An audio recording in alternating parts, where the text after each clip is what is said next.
할머니, 제발 좀 사람들 기분 안 상하게 하고 다니세요. 여기 음식점이에요. 구걸하는 데가 아니라고요. 매일같이 장어 3kg을 사가는 노인을 향한 말이었습니다. 사람들은 눈을 흐기며 뒷말을 던졌고요. 가게 주인은 아무 말 없이 계산만 했습니다. 기름 냄새가 배인 봉투, 기름 묻은 1,000원짜리였고요. 그리고 묵묵히 돌아서는 작은 등이었죠. 누구도 몰랐습니다. 그 뒷모습이 10년째 매일이었고요. 사랑 하나로 생명을 지키는 길이었다는 걸요. 끝까지 보고 나면 당신도 무릎 꿇고 싶어지실 겁니다. 이건 사과의 이야기 안에 번졌습니다. 장어가게 종길수산의 연탄불 위에서 기름이 튀기기 시작하는 그 시각. 오전 10시 40분이었죠. 그 냄새는 시장 골목을 휘감아 지나가던 사람들의 발걸음을 한 번쯤 멈추게 했어요. 박종길은 그 냄새를 정직한 냄새라 부르곤 했습니다. 처음엔 농담처럼 내뱉었지만 요즘은 정말 그렇게 느꼈거든요. 장어를 굽는 냄새는 거짓을 품지 않는다고 믿었습니다. 어디선가 고기 냄새가 나면 그 근처엔 꼭 배고픈 이가 있기 마련이니까요. 하지만 그날도, 그리고 최근 몇 달도 그 냄새를 따라오는 건 한 사람뿐이었어요. 검정 고무신을 끌고 오는 노인 한 사람, 거친 회색 조끼에 검은 보자기를 두른 이말순이었습니다. 말이 없었죠. 줄도 서지 않았어요. 늘 가게 유리문 옆 철제 의자에 앉아 있었고 박종길은 그녀가 몇 시에 왔는지 알지 못했습니다. 항상 앉아 있었기 때문이죠. 종길은 고개를 살짝 돌려보한 카메라 화면을 흘끗 봤습니다. 할머니는 오늘도 그 시간에 그 자리에 앉아 있었어요.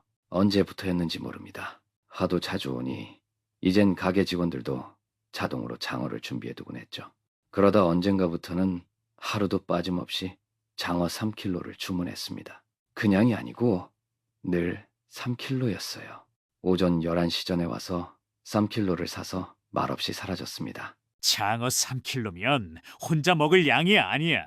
그는 손님들에게 장어를 포장해주며 슬쩍 눈치를 보았습니다. 할머니는 줄에 서지도 않고 그냥 앉아 있다가 장어를 내밀면 조용히 돈을 꺼냈어요. 무게 재달라 하지도 않고 가격도 묻지 않았습니다. 그런데도 계산은 늘 정확했죠. 오늘도 마찬가지였어요.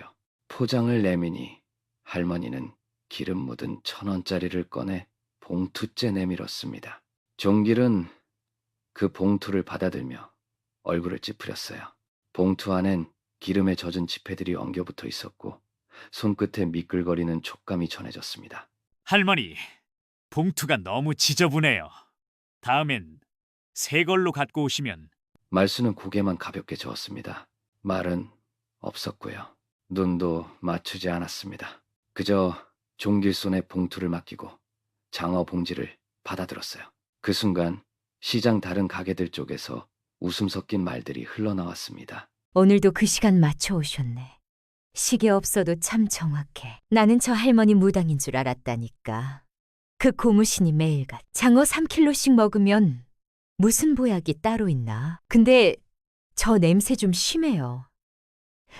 진짜 장어 냄새인가? 종길은 말없이 포장지를 접으며 그 대화를 들었습니다. 그들의 웃음은 가벼웠지만 어쩐지 오늘따라 귀에 거슬렸어요. 도굴꾼인가? 아니면 뭔 사기 조직이야 뭐야? 그는 몇 주 전부터 가게 천장에 보안 카메라를 달아두었습니다. 직원은 왜 이런데 돈을 쓰냐고 했지만 종길은 그냥 그랬어요. 기분이 찜찜해서였죠. 정직한 냄새 뒤에 이상한 그림자가 숨어 있을 수도 있지. 가게 안의 화면에는 이말순이 장어 봉지를 받아들고 고개를 숙이는 모습이 비쳤습니다. 그녀는 고무신을 질질 끌며 뒷골목 쪽으로 사라졌어요. 걸음은 느렸고 자세는 낮았습니다. 장어 봉지가 흔들릴 때마다 기름 냄새가 공기 속을 더럽히는 듯 퍼졌지요. 종길은 그녀의 뒷모습을 바라보다가 카운터 옆 작은 수첩을 꺼내 메모를 남겼습니다. 6월 3일이라 적었어요. 오전 10시 40분, 장어 3kg, 현금 결제, 1,000원권 다수, 같은 노인, 고무신, 검은 봉투라고 덧붙였죠. 그러곤 마지막 줄에 작은 표시를 하나 그려놓고 천천히 수첩을 덮었습니다. 기름 냄새는 그날도 그 다음 날도 어김없이 퍼졌습니다. 그리고 늘 같은 시간에 같은 방향에서 같은 고무신이 나타났지요. 하지만 아무도 왜 그녀가 장어를 사는지는 몰랐습니다. 아직은요. 장어 기름 냄새가 오늘도 공기를 눅눅하게 적시고 있었어요. 어제와 같은 시간이었고 같은 골목, 같은 장어 가게 앞이었죠. 검정 고무신이 철퍼덕하고 소리를 내며 골목 입구의 모습을 드러냈습니다. 말수는 오늘도 말없이 종길 수산 앞철 의자에 앉았어요. 등은 어제보다 조금 더 굽어 보였고 검은 천 가방은 여전히 왼손에 걸려 있었죠. 종길은 장어를 손질하던 칼을 멈추지 않았습니다. 익숙한 풍경인데도 불편한 찝찝함은 날마다 더해졌어요. 이 시간만 되면 꼭 나타나. 사람이 시계도 아니고 3kg을 매일. 기름이 탁탁 튀는 소리 위로 뒷줄에서 말들이 흘러나왔어요. 30대 중반쯤에 젊은 엄마가 마스크를 쓰며 툭 내뱉었습니다. 요즘 노인들 이런 데서 뭐 좀 시켜 드시지. 냄새가 너무 심하잖아요. 뒤에 서 있던 40대 남성이 팔짱을 끼고 고개를 저었어요. 매일 3kg씩? 집에 누구 있으신가 본데 그냥 좀 다른 거도 먹이지. 말수는 아무 반응도 보이지 않았습니다. 그녀는 손을 뻗어 가방에서 낡은 비닐봉투를 꺼냈어요. 비닐은 투명이었지만 오래된 기름이 스며들어 탁한 황토빛을 띠고 있었죠. 안에는 구겨지고 눅눅한 지폐들이 빼곡히 들어 있었어요. 그녀는 마치 봄을 다루듯 봉투를 양손으로 꼭 붙잡고 입구를 열었습니다. 한 장씩 꺼내 장어값을 세기 시작했어요. 1,000원짜리였어요. 또 1,000원짜리였죠. 10,000원권 하나가 섞여 있었고 모서리는 접혀 있었으며 마트 스티커 자국이 남아 있었어요. 종길은 손을 내밀어 그 봉투를 받았습니다. 기름 묻은 지폐가 손끝에 닿는 순간 그의 표정이 아주 미세하게 일그러졌어요. 할머니, 이 봉투 너무 오래 쓰셨네요. 기름도 묻고 다음엔 좀 깨끗한 거로 가져오세요. 말수는 아무 말도 하지 않고 조용히 고개만 숙였어요. 가볍지도 무겁지도 않은 고갯짓이었죠. 그녀의 얼굴은 거의 무표정에 가까웠고 눈동자는 장어 포장 봉투를 향해 있었어요. 그때 젊은 엄마가 작게 중얼거렸습니다. 귀도 잘 안 들리시나 봐. 말 한마디를 안 하시네. 뒤에 서 있던 장터 할머니 손님이 코웃음을 쳤어요. 종길은 지폐를 세다가 문득 손을 멈췄습니다. 지폐 사이에 국물 자국 같은 얼룩이 비쳤어요. 그는 천천히 손을 닦고 카운터 아래에서 수첩을 꺼냈습니다. 수첩에는 날짜별로 짧은 메모가 빼곡했어요. 6월 4일 오전 10 시 40분 현금 결제 1,000원권 많음. 봉투에서 기름 묻음. 할머니는 대답 없음. 같은 일 계속됨. 종길은 다시 장어 포장 봉투를 봉투에 담아 건넸어요. 조심히 들고 가세요. 오늘은 뼈 많은 부위 좀 덜어냈어요. 말수는 다시 한번 고개를 끄덕였습니다. 그리고 장어 봉투를 두 손으로 꼭 끌어안듯 받아들었어요. 그녀는 등을 햇빛에 내주며 천천히 돌아섰습니다. 철퍼덕 철퍼덕하고 발소리가 이어졌어요. 시장 바닥의 물길을 밟으며 고무신 소리가 골목 끝으로 사라졌습니다. 그 뒤를 바라보던 종길은 고개를 끄덕이며 낮게 중얼거렸어요. 도대체 뭐야? 이 사람, 이 돈, 이 냄새, 이 반복.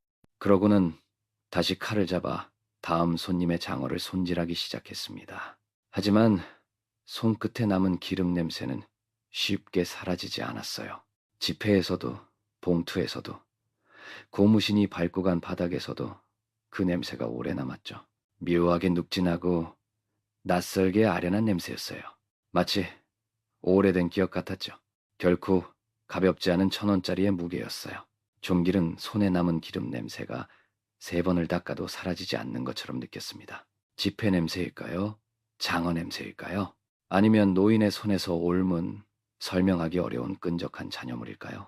그날 오후 그는 장어 손질칼을 묵묵히 씻고 앞치마를 조용히 벗었어요. 누구에게도 말하지 않은 채 파출소로 향했습니다. 용일 파출소는 시장에서 걸어서 7분쯤 간판은 빛이 발해 있었고 불도 들어오지 않는 오래된 건물이었죠. 종길은 출입문을 밀며 깊게 숨을 들이켰습니다. 안쪽에는 에어컨 소리만 무심하게 울려 퍼지고 있었어요. 데스크에 앉아있던 영주가 고개를 들었습니다. 말쑥한 제복과 달리 얼굴엔 피곤이 비쳤고 어깨엔 커피 자국이 조그맣게 묻어 있었죠. 예, 어서 오세요. 뭐 도와드릴까요? 종길은 한 박자 늦게 걸음을 옮기고 종이 봉투를 꺼내 들었어요. CCTV 화면 인쇄본, 손글씨 메모, 장어 가격표가 한 대 끼워져 있었죠. 저기요. 신고라기보다는요. 좀 이상해서요. 보시면 아실 텐데요. 그는 봉투에서 사진 한 장을 꺼내 테이블 위에 살며시 올려놓았습니다. 흑백으로 인쇄된 사진에는 시장 가게 옆에 늘 같은 자세로 앉아있는 말순의 모습이 찍혀 있었어요. 검정 고무신을 신고 회색 조끼에 검은 보자기 가방을 꼭 쥐고 있었죠. 이분이요. 매일 옵니다. 하루도 안 빠지고 딱 이 시간에. 영주는 사진을 힐끗 보더니 피식 웃었습니다. 어르신이 장어 맛을 아시나 봐요. 허, 하루에 3킬로요. 장어 3킬로. 그게 한두 번이 아니고요. 지금 3달 넘게 됐어요. 3킬로를 매일이요? 냉장고도 없대요. 집에서 못 굽는다고 포장만 해갑니다. 근데도 매일같이 현찰만 들고 와서 1,000원짜리 뭉치로 계산하고 가요. 영주의 표정에서 웃음기가 스르르 사라졌습니다. 허리를 곧게 펴고 자세를 조금 바로잡았어요. 혹시 뭐 가족한테 대신 뭐 사주는 건 아닐까요? 요즘 노인들 봉사하시는 분들도 많고. 그럴 수도 있죠. 근데 말도 안 해요. 이름도 안 밝히고 줄도 안 서고 그냥 매일 같은 자리에 앉아 있다가 내가 포장을 내밀면 돈을 꺼내요. 그리고 그 돈도 좀 이상해요. 기름이 묻어 있고 냄새가 나요. 종길은 가게 메모장을 펼쳐 날짜별 기록을 넘겨 보여주었습니다. 5월 13일 장어 3킬로 1,000원권 27장 검은 봉투였어요. 5월 14일 장어 3킬로 1,000원권에 10,000원권이 섞여 있었고 손에 기름이 묻어 있었습니다. 6월 2일 같은 시간에 동일한 행동, 이름은 끝내 불상이었죠. 그리고 CCTV로 봤는데요. 항상 가게 옆 사각지대 쪽에 앉아요. 고개도 잘 안 들고 얼굴을 일부러 안 보이게 하려고 하는 것처럼. 영주는 턱을 괴고 한동안 묵묵히 듣다가 작은 수첩을 꺼내 툭툭 몇 자를 적었습니다. 요즘 노인분들 이용한 보이스피싱이 많아요. 운반책으로 쓰는 경우도 있고 냉장고 없이 반복 구매에 현찰로 결제면 유사사례 있긴 있어요. 그렇죠. 저만 이상하게 느끼는 거 아니죠? 한쪽에서 커피를 마시던 다른 경찰이 고개를 들며 말을 보탰습니다. 근데 어르신이 그렇게까지 하시겠어요? 뭐, 좀 특이하신 거지. 영주는 손을 살짝 들어 동료의 말을 막고 차분히 종길에게 고개를 돌렸습니다. 아니에요. 기록은 남겨두겠습니다. 혹시 또 다른 이상한 점 생기면 바로 연락 주세요. 그는 말순의 CCTV 사진을 집게로 고정시키며 낮은 목소리로 덧붙였어요. 말을 안 한다는 게 가장 수상한 겁니다. 속을 알 수 없잖아요. 종길은 천천히 고개를 끄덕였습니다. 자신도 모르게 그 말을 입안에서 되뇌었죠. 말을 안 하는 게 가장 수상한 거다 하고요. 그리고는 뒤돌아 나서면서도 뒷덜미가 은근히 뻐근했습니다. 괜한 오지랖일 수도 있겠다 싶었지만요. 그날따라 그 노인의 눈빛이 유난히 불편하게 남았어요. 같은 시각이었습니다. 용일시장 골목 종길수산 앞이었죠. 이말수는 언제나처럼 조용히 같은 자리에 앉아 있었습니다. 기름 냄새는 오늘도 어김없이 퍼지고 있었어요. 손에는 또 그 비닐봉투를 들고 있었고 그 안에 1,000원짜리들이 조용히 달그락거렸습니다. 뒤를 밟는 이는 아직 없었지만요. 이제 누군가는 분명 그녀의 뒤를 보기 시작했어요. 절퍼덕, 절퍼덕. 오늘도 같은 시간 장어 냄새가 골목을 적시기 시작할 무렵이었죠. 말수는 변함없는 검정 고무신을 끌며 종길 수산 앞에 도착했습니다. 종길은 어제와 달리 장어 포장 봉투를 준비해 직원에게 건네고 조용히 앞치마를 벗었어요. 가게 밖으로 나가자 몇 발짝 떨어진 곳에 영주가 검은 점퍼를 걸치고 기다리고 있었습니다. 그는 종길에게 고개를 끄덕였죠. 오늘은 너무 앞서지만 마세요. 그냥 시야만 확보하면서 갑시다. 종길은 무겁게 고개를 끄덕이고 말없이 그녀를 따라 나섰습니다. 말수는 장어 봉투를 받아들고 오늘도 한마디 없이 시장 끝 골목으로 발을 옮겼어요. 그 뒷모습은 마치 아침 예배를 보러 가는 사람 같기도 어딘가 죄책감을 안고 있는 사람 같기도 했습니다. 말수는 길을 너무도 잘 압니다. 시장 끝에 닫자 망설임 없이 왼쪽 언덕길로 꺾었죠. 종길은 10걸음쯤 뒤에서 따라가며 종이 봉투를 든 손을 괜히 주물렀습니다. 장어 기름 냄새는 이미 사라졌는데 손끝엔 그 냄새가 여전히 묻어있는 듯했죠.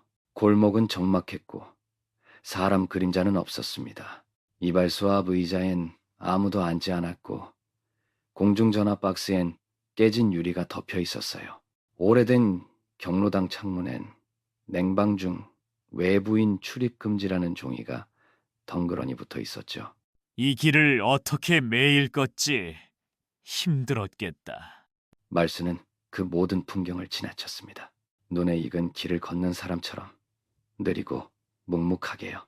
단 한 번도 뒤를 돌아보지 않았죠. 길이 끝나자 작은 공원 산책로가 나타났습니다. 운동기구엔 먼지가 수북했고 벤치는 아직 축축한 물기를 품은 채 햇볕을 맞고 있었어요. 말수는 그 길을 한치 망설임도 없이 걸었습니다. 영주는 무전기를 꺼내 조용히 말했죠. 특이 동선 확인, 목적지 불분명, 시장 남쪽 언덕 방향, 계속 추적 중. 종길은 뒤따라 걸으며 숨이 차오르는 걸 느꼈습니다. 말수는 늙었지만 멈추지 않았어요. 오랜 시간 이 길이 몸에 밴 사람처럼 군더더기 없는 걸음이었죠. 3층짜리 건물에 옛 병원이 언덕 위로 모습을 드러냈습니다. 벗겨진 페인트, 바랜 간판이 햇빛에 빛발했죠. 요양병원, 간판은 오래되어 이름이 잘 보이지 않았고 정문 옆 화단은 시들어 있었습니다. 그런데 말수는 정문으로 가지 않았습니다. 그녀는 옆 골목으로 돌아 뒷문 철문 앞에 섰죠. 뒷문 근처엔 담배를 피우던 간병인이 있었고 말순을 보자마자 문을 열어줬습니다. 또 오셨네. 대체 몇 년째야? 말수는 아무 말 없이 고개만 살짝 끄덕이고 봉투를 든 채 안으로 들어갔어요. 철문이 찰칵하는 소리를 내며 닫혔습니다. 그녀가 사라진 자리엔 고요가 내려앉았죠. 종길은 멀찍이 서서 그 장면을 지켜보다 고개를 돌렸습니다. 병원이었어요? 그럼 가족이 있는 건가요? 영주는 입술을 굳게 다문 채 간판을 바라봤어요. 그럼 보통은 정문으로 오죠. 뒷문은 보통 간병인이나 직원들이 쓰는 출입구예요. 매일 이 시간에 같은 경로, 같은 방식으로? 뭔가 단순하지는 않은 것 같네요. 종길은 잠시 말없이 철문을 바라봤습니다. 뒷문은 다시 닫혀 있었고 병원 안은 보이지 않았죠. 공기에는 오래된 소독약 냄새와 장어 기름 내음이 뒤섞여 남아 있었어요. 골목엔 아무도 없었습니다. 오직 3사람의 발소리만 이 길을 스쳤죠. 말순이 남긴 고무신 소리, 종길과 순경이 따라온 운동화 소리, 그리고 아직 밝혀지지 않은 이유 없는 반복의 발소리. 그 고요 속에서 종길은 처음으로 의문보다 불안을 느꼈습니다. 그녀가 매일 걸어온 이 길이요. 누군가를 만나기 위한 길일까요? 아니면 누구도 만나지 못해 걷는 길이었을까요? 종길은 아직 알지 못했습니다. 복도에는 소독약 냄새가 배어 있었고 형광등은 미세하게 깜빡였어요. 말수는 그 틈을 조용히 지나 누군가가 닫아둔 철문 옆 좁은 문을 열고 안으로 들어갔습니다. 간호사 한 명이 뒤를 보다가 고개를 들었죠. 할머니, 오늘도 오셨어요? 어제는 너무 추웠을 텐데 감기 드시는 거 아니에요? 말수는 대꾸 없이 고개만 살짝 숙이고 지나쳤습니다. 봉투를 한 번도 바닥에 내려놓지 않았어요. 그 손에는 의무감도 있었고 경계도 있었고 그리고 말이 없었습니다. 복도 벽에 걸린 액자들은 오래된 풍경사진들이었고 창가에는 말라가는 화분 몇 개가 비스듬히 기울어 있었죠. 말수는 고개를 들지 않고 걸었습니다. 그 걸음은 무거웠고 습관처럼 익숙했고 조용히 뭔가를 말하는 듯했어요. 종길은 병원 담벼락 옆에 선 채 그 모든 장면을 바라보며 중얼거렸습니다. 병원이었어요. 가족이 있는 건가? 영주는 시선을 거두지 않은 채 말했어요. 가족이 있다면 정문으로 오겠죠. 병원 규정도 있는데. 근데 지금까지 아무도 이 사람을 막지 않았다는 건 뭔가 있긴 있네요. 간호사가 이름도 안 부르던데요. 그래서 더 이상해요. 이름은 모르고 존재는 아는 사람. 이거 흔한 관계 아닙니다. 잠시 침묵이 흘렀습니다. 말순의 실루엣이 복도 끝 병실 하나의 문 안으로 사라졌어요. 그 문은 천천히 아무 소리 없이 닫혔습니다. 그리고 복도에는 다시 정적이 찾아왔죠. 살아있는 듯한 기계 소리가 이어졌습니다. 드문 기침 소리가 섞였어요. 그리고 말순이 지나간 자리에 기름기 섞인 장어 냄새가 남아 있었습니다. 종길은 묘하게 가슴이 저릿해졌습니다. 냄새가 역한 게 아니라 뭐랄까 그 냄새가 방어막처럼 느껴졌어요. 영주는 조용히 메모장에 적었습니다. 그는 이렇게 적었죠. 나이 든 여자 한 분, 이름은 모름, 날마다 이곳 뒤쪽 문으로 들어옴, 알아보는 이들 있음, 무엇을 하러 오는지는 모름, 방안은 알 수 없음. 그는 메모를 덮고 말했습니다. 내일도 올까요? 그 사람은 매일 와요. 비가 와도 장이 안 열려도 그냥 와요. 그리고 한참을 뒷문을 바라보다가 종길은 조심스레 입을 열었습니다. 혹시 우리가 잘못 본 건 아닐까요? 영주는 대답하지 않았습니다. 하지만 그의 표정엔 처음 보는 미묘한 흔들림이 있었어요. 그 흔들림은 불신이 꺾이기 시작했다는 조짐이었습니다. 그날 이말수는 병실 안에서 한마디도 하지 않았습니다. 장어 봉투를 어디에 놓았는지, 누가 받았는지, 무슨 표정을 지었는지는 아무도 알지 못했어요. 하지만 분명한 건 하나였습니다. 그녀는 매일 그곳에 왔습니다. 아무 말 없이 똑같은 일을 반복하고 있었죠. 그리고 그 정적 속엔 말보다 더 무거운 사연이 숨어 있었습니다. 203호문이 살며시 열렸습니다. 말수는 손잡이에 걸린 수건을 조심스레 감싸주었어요. 문이 철컥 닫히는 소리가 병실 안에 울리지 않도록 한 번 더 살폈습니다. 그녀의 손엔 오래된 비닐봉지와 장어 포장, 휴대용 버너가 묵직하게 자리하고 있었지요. 병실 안은 조용했습니다. 커튼은 반쯤 닫혀 있었고 창문은 조금만 열려 있었어요. 바람이 드문드문 들어와 커튼을 가볍게 흔들었습니다. 침대엔 한 남자가 누워 있었어요. 나이는 50대 중반쯤으로 보였습니다. 산소줄이 콧등을 지나고 있었고 머리는 반쯤 깎여 있었지요. 가슴엔 심전도 패치가 붙어 있었지만 기계는 조용히 깜빡일 뿐 소리를 내지 않았습니다. 의식은 없어 보였어요. 말수는 남자를 슬쩍 한번 바라보고 곧장 움직였습니다. 버너를 꺼내 탁자 위에 올렸어요. 성냥 대신 라이터를 꺼내 불을 붙였습니다. 작은 파란 불꽃이 또렷이 살아났지요. 그녀는 종이 호일을 조심스레 펼쳤습니다. 그 안엔 네 토막에 장어구이가 놓여 있었어요. 기름은 살짝 굳어 있었고 포장 사이로 고소한 냄새가 은근히 새어나왔습니다. 말수는 오래된 후라이팬을 불 위에 올렸습니다. 장어를 한 점씩 올렸지요. 칙! 기름이 녹고 살이 덮여지는 소리가 병실로 천천히 번졌습니다. 말수는 눈을 감고 짧게 숨을 내쉬었어요. 마치 익숙한 자장가를 듣는 사람처럼요. 손놀림은 분주하지 않았지만 정확했습니다. 뒤집는 타이밍도 눌러주는 힘도 기름을 닦는 방식도 흔들림이 없었지요. 그건 단순한 조리가 아니라 수백 번 반복해온 정성의 형식에 가까웠습니다. 남자는 여전히 눈을 감고 있었습니다. 말도 움직임도 없었어요. 그래도 말수는 반응을 재촉하지 않았습니다. 그녀는 그저 장어를 굽고 익은 것을 종지 위에 조심스레 올렸지요. 작은 접시는 세라믹이었습니다. 그 옆에 작은 숟가락이 놓여 있었어요. 그녀는 물티슈로 수저를 한번 닦아 남자의 머리맡 선반 위에 올렸습니다. 그리고 다시 돌아와 장어를 한 조각 더 굽기 시작했지요. 말은 없었습니다. 눈물도 없었어요. 그녀의 손엔 자잘한 반창고가 붙어 있었고 손목은 약간 부어 보였습니다. 그렇지만 아프다는 내색도 피곤하다는 기색도 드러내지 않았습니다. 그저 기도하듯이 한 조각씩 장어를 굽고 접시에 담고 고개를 들어 침대를 한번 바라볼 뿐이었지요. 그 시선엔 말이 없었습니다. 질문도 없었어요. 대답을 바라는 눈빛도 아니었습니다. 그건 기다리는 눈빛이었습니다. 창밖에서 새소리가 한번 들렸습니다. 커튼이 조용히 흔들렸지요. 말수는 마지막 장어 조각을 굽고 접시에 올렸습니다. 버너에 불을 끄고 후라이팬을 닦았어요.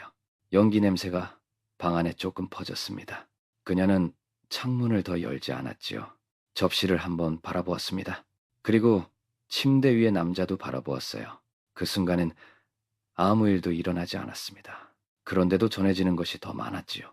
그녀는 조용히 입술을 꾹 다물었습니다. 봉투를 접고 두 손을 무릎 위에 올려놓았어요. 그렇게 조용히 앉아 있었지요.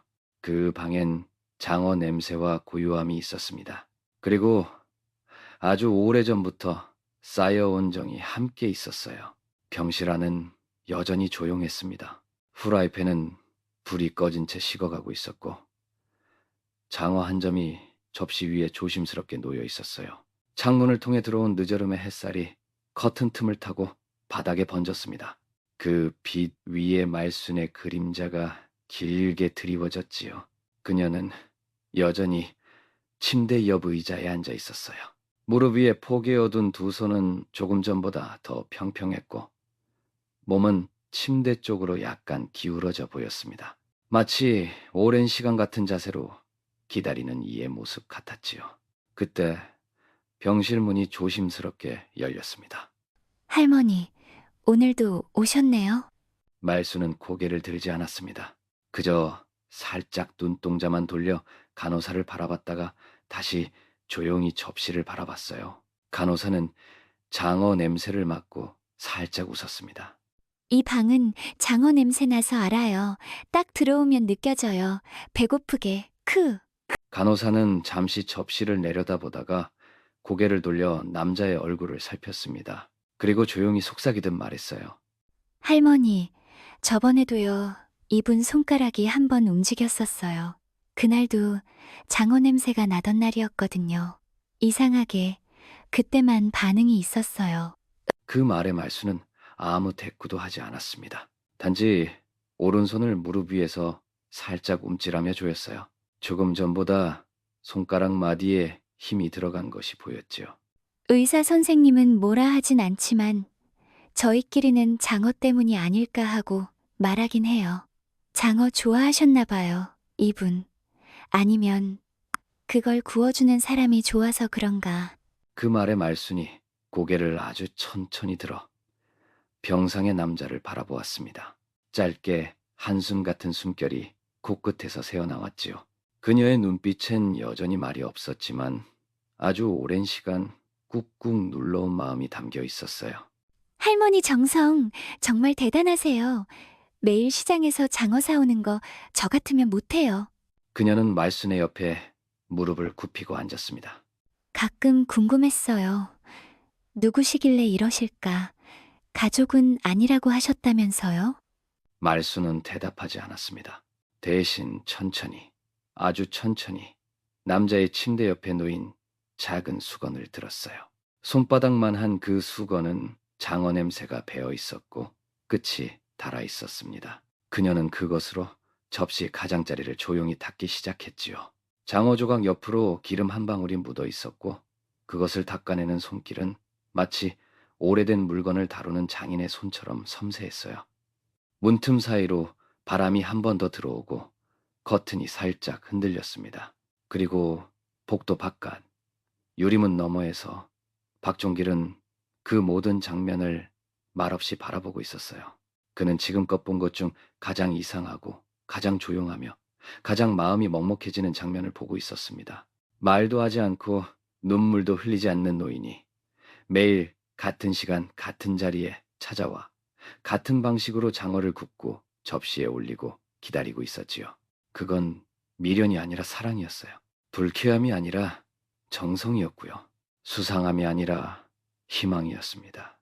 박종길은 말이 없었습니다. 손을 내려다보았지요. 며칠 전 그녀가 건넸던 지폐들이 떠올랐습니다.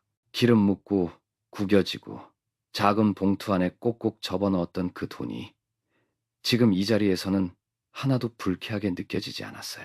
그 돈이 오늘 구워진 이 장어를 만들었고 이 장어가 지금 누워있는 이 사람을 깨우려 하고 있었지요. 그 순간 침대 위에 남자가 가만히 감고 있던 눈꺼풀을 미세하게 한번 떨었습니다. 박종길은 무심코 눈을 크게 떴지요. 간호사도 놀라서 고개를 들었습니다. 말수는 아무 말 없이 그 장면을 보며 손에 들고 있던 작은 수건을 천천히 내려놓았습니다. 그리고 조용히 그 사람을 향해 고개를 숙였어요. 간호사실 형광등이 노랗게 빛나며 윙윙거리는 소리를 냈어요. 종길과 영주는 병원 복도를 따라 조심스레 간호사 데스크 앞으로 다가갔습니다.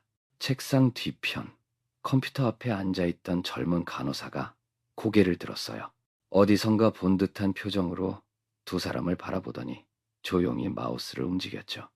203호, 혹시 말순 할머니 얘기하시려는 거죠? 네, 평소 병원에서 어떤 분인지 좀 알고 싶어서요. 직원은 아니시죠? 아니요. 보호자 등록도 안 되어 있어요. 가족도 아니라고 하셨고요. 종길은 말없이 그녀 옆으로 다가가 모니터를 들여다보았어요. 화면에는 수많은 기록이 줄줄이 열려 있었죠. 유나의 손이 익숙한 속도로 스크롤을 내렸습니다. 화면엔 같은 문장이 반복되어 있었어요. 오전 11시 30분쯤 방문해서 장어구이를 반입했습니다. 환자 반응은 없었습니다. 침상 오른쪽에 음식을 놓고 30분 머물렀습니다. 식사 후 접시는 회수하지 않은 채 퇴실했습니다. 복도를 지나는 동안 다른 환자와의 접촉은 없었습니다. 장마철 방문 때는 옷이 젖은 상태였고 버너는 사용하지 않았습니다. 음식 냄새로 민원이 있을 수 있어 환기를 유도했습니다. 영주는 화면을 한참 들여다보다가 낮게 중얼거렸어요. 이게 전부 다 말순 씨요? 네. 3년 넘었어요. 3년 2개월쯤. 하루도 안 빠졌어요. 한 번은 눈이 허벅지까지 쌓인 날이었는데도 오셨어요. 장어를 안 굽고 그냥 병실 앞에 앉아만 계셨죠. 종길은 입을 굳게 다문 채 화면을 바라봤습니다. 기록마다 날짜가 다르고 기재한 간호사 이름이 달랐지만 내용은 단 하나도 달라지지 않았어요. 그 반복이 이상하게 더 크게 들리더군요. 말은 거의 안 하세요. 저희도 처음엔 가족인가 했는데 묻기도 어려울 만큼 조용하시고 예의 바르셔서요. 그냥 모른 척 했죠. 그런데 보면요. 뭐랄까, 행동 하나하나가 다 마음 같아요. 영주는 고개를 천천히 끄덕였어요. 말을 아끼고 있었죠. 사실 저도 한동안은 좀 무서웠거든요. 요즘은 이상한 사람 많잖아요. 그런데 어느 날 병실 안에서 장어 굽는 냄새가 확 나는 거예요. 아, 민원 들어오겠다 싶어서 가봤는데 할머니가 조용히 굽고 접시에 한 점만 담아 올려놓더라고요. 말도 안 하고 눈도 잘 안 마주치고 그냥 조용히 기다리다 가세요. 그 말에 종길의 어깨가 살짝 움찔했어요. 그는 고개를 돌려 간호사를 똑바로 바라봤습니다. 먹이진 않으세요? 처음엔 시도하셨죠. 수저도 챙겨오시고 환자 입에 대려하시다가 손이 떨어져서 포기하신 적도 있어요. 그 뒤로는 그냥 굽고 놓고 그 앞에 조용히 계세요. 그 순간 컴퓨터 화면 한가운데 한 줄이 유독 선명하게 눈에 들어왔어요. 2012년 11월 2일 장어반이 침상에 접시를 올려두었고 반응은 없었다는 기록이었죠. 그 날짜가 처음엔 아무 의미 없어 보였지만 종길은 문득 그날이 어떤 날이었는지 떠올렸습니다. 그날은 시장에 단속이 들어와 장어를 팔지 못했던 날이었어요. 그런데도 그녀는 어딘가에서 장어를 구해 병원에 왔던 거죠. 종길의 입가가 떨렸습니다. 침을 꿀꺽 삼키며 다시 모니터를 바라봤어요. 3년을 매일? 네, 늘 똑같이요.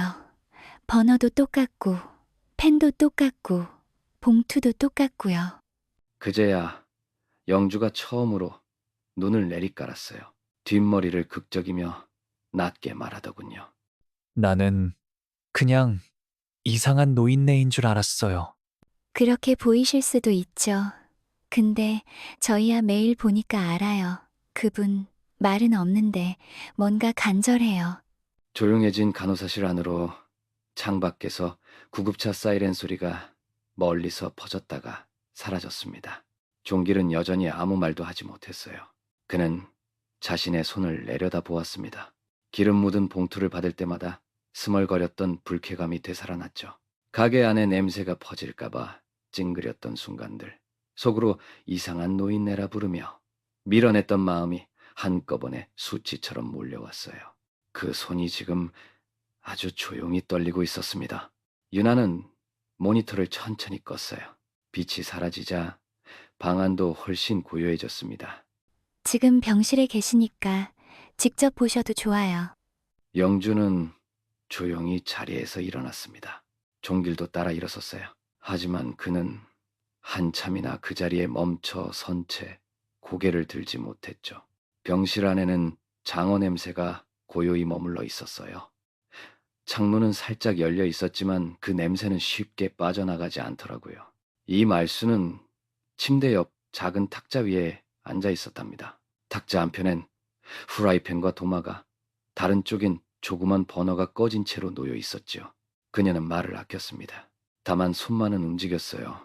익힌 장어 한 조각을 조심스럽게 도마 위에 올리고 오래된 가위로 잘라냈습니다.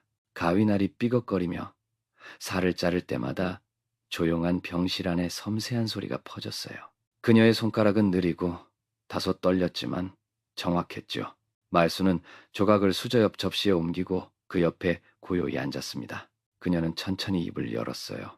그녀가 이 병실에서 목소리를 낸 건 이곳이 생긴 뒤 처음일지도 모르겠네요. 정훈아, 오늘은 조금 웃었니? 침대 위 남자는 여전히 눈을 감고 있었어요. 산소 튜브가 콧등을 따라 흘렀고 가슴팍엔 심전도 패치가 희미하게 깜빡였죠. 기계 소리마저 잠잠했어요. 움직임은 더더욱 없었고요.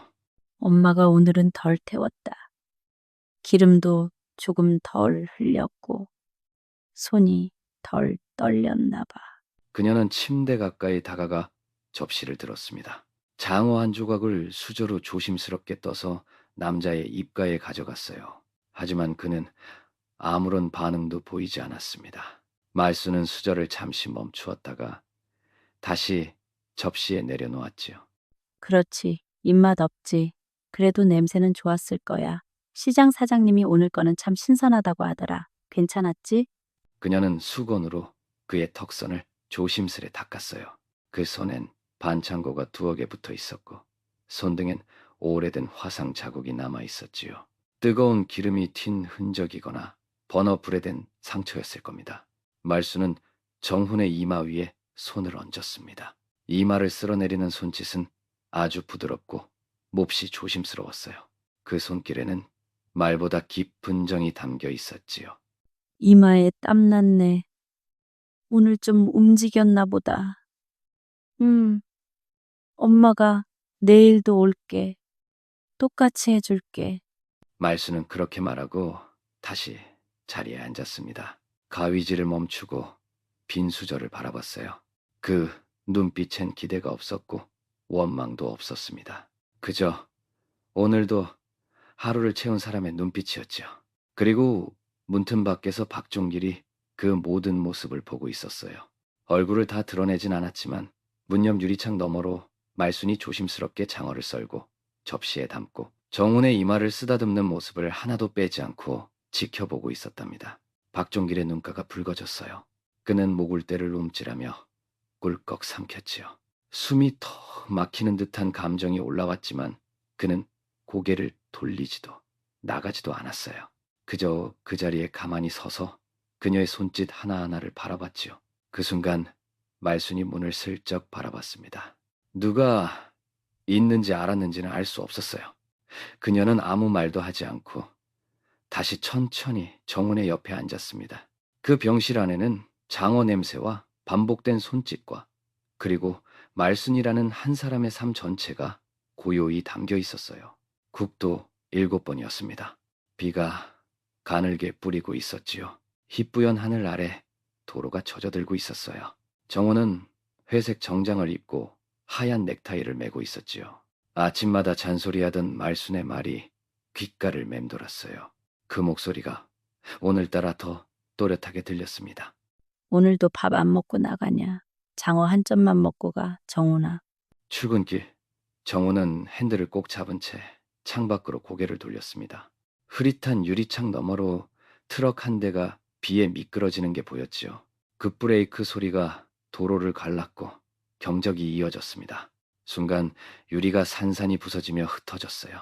어두운 병원 복도가 길게 이어져 있었습니다. 응급실 불빛이 차갑게 흔들렸지요.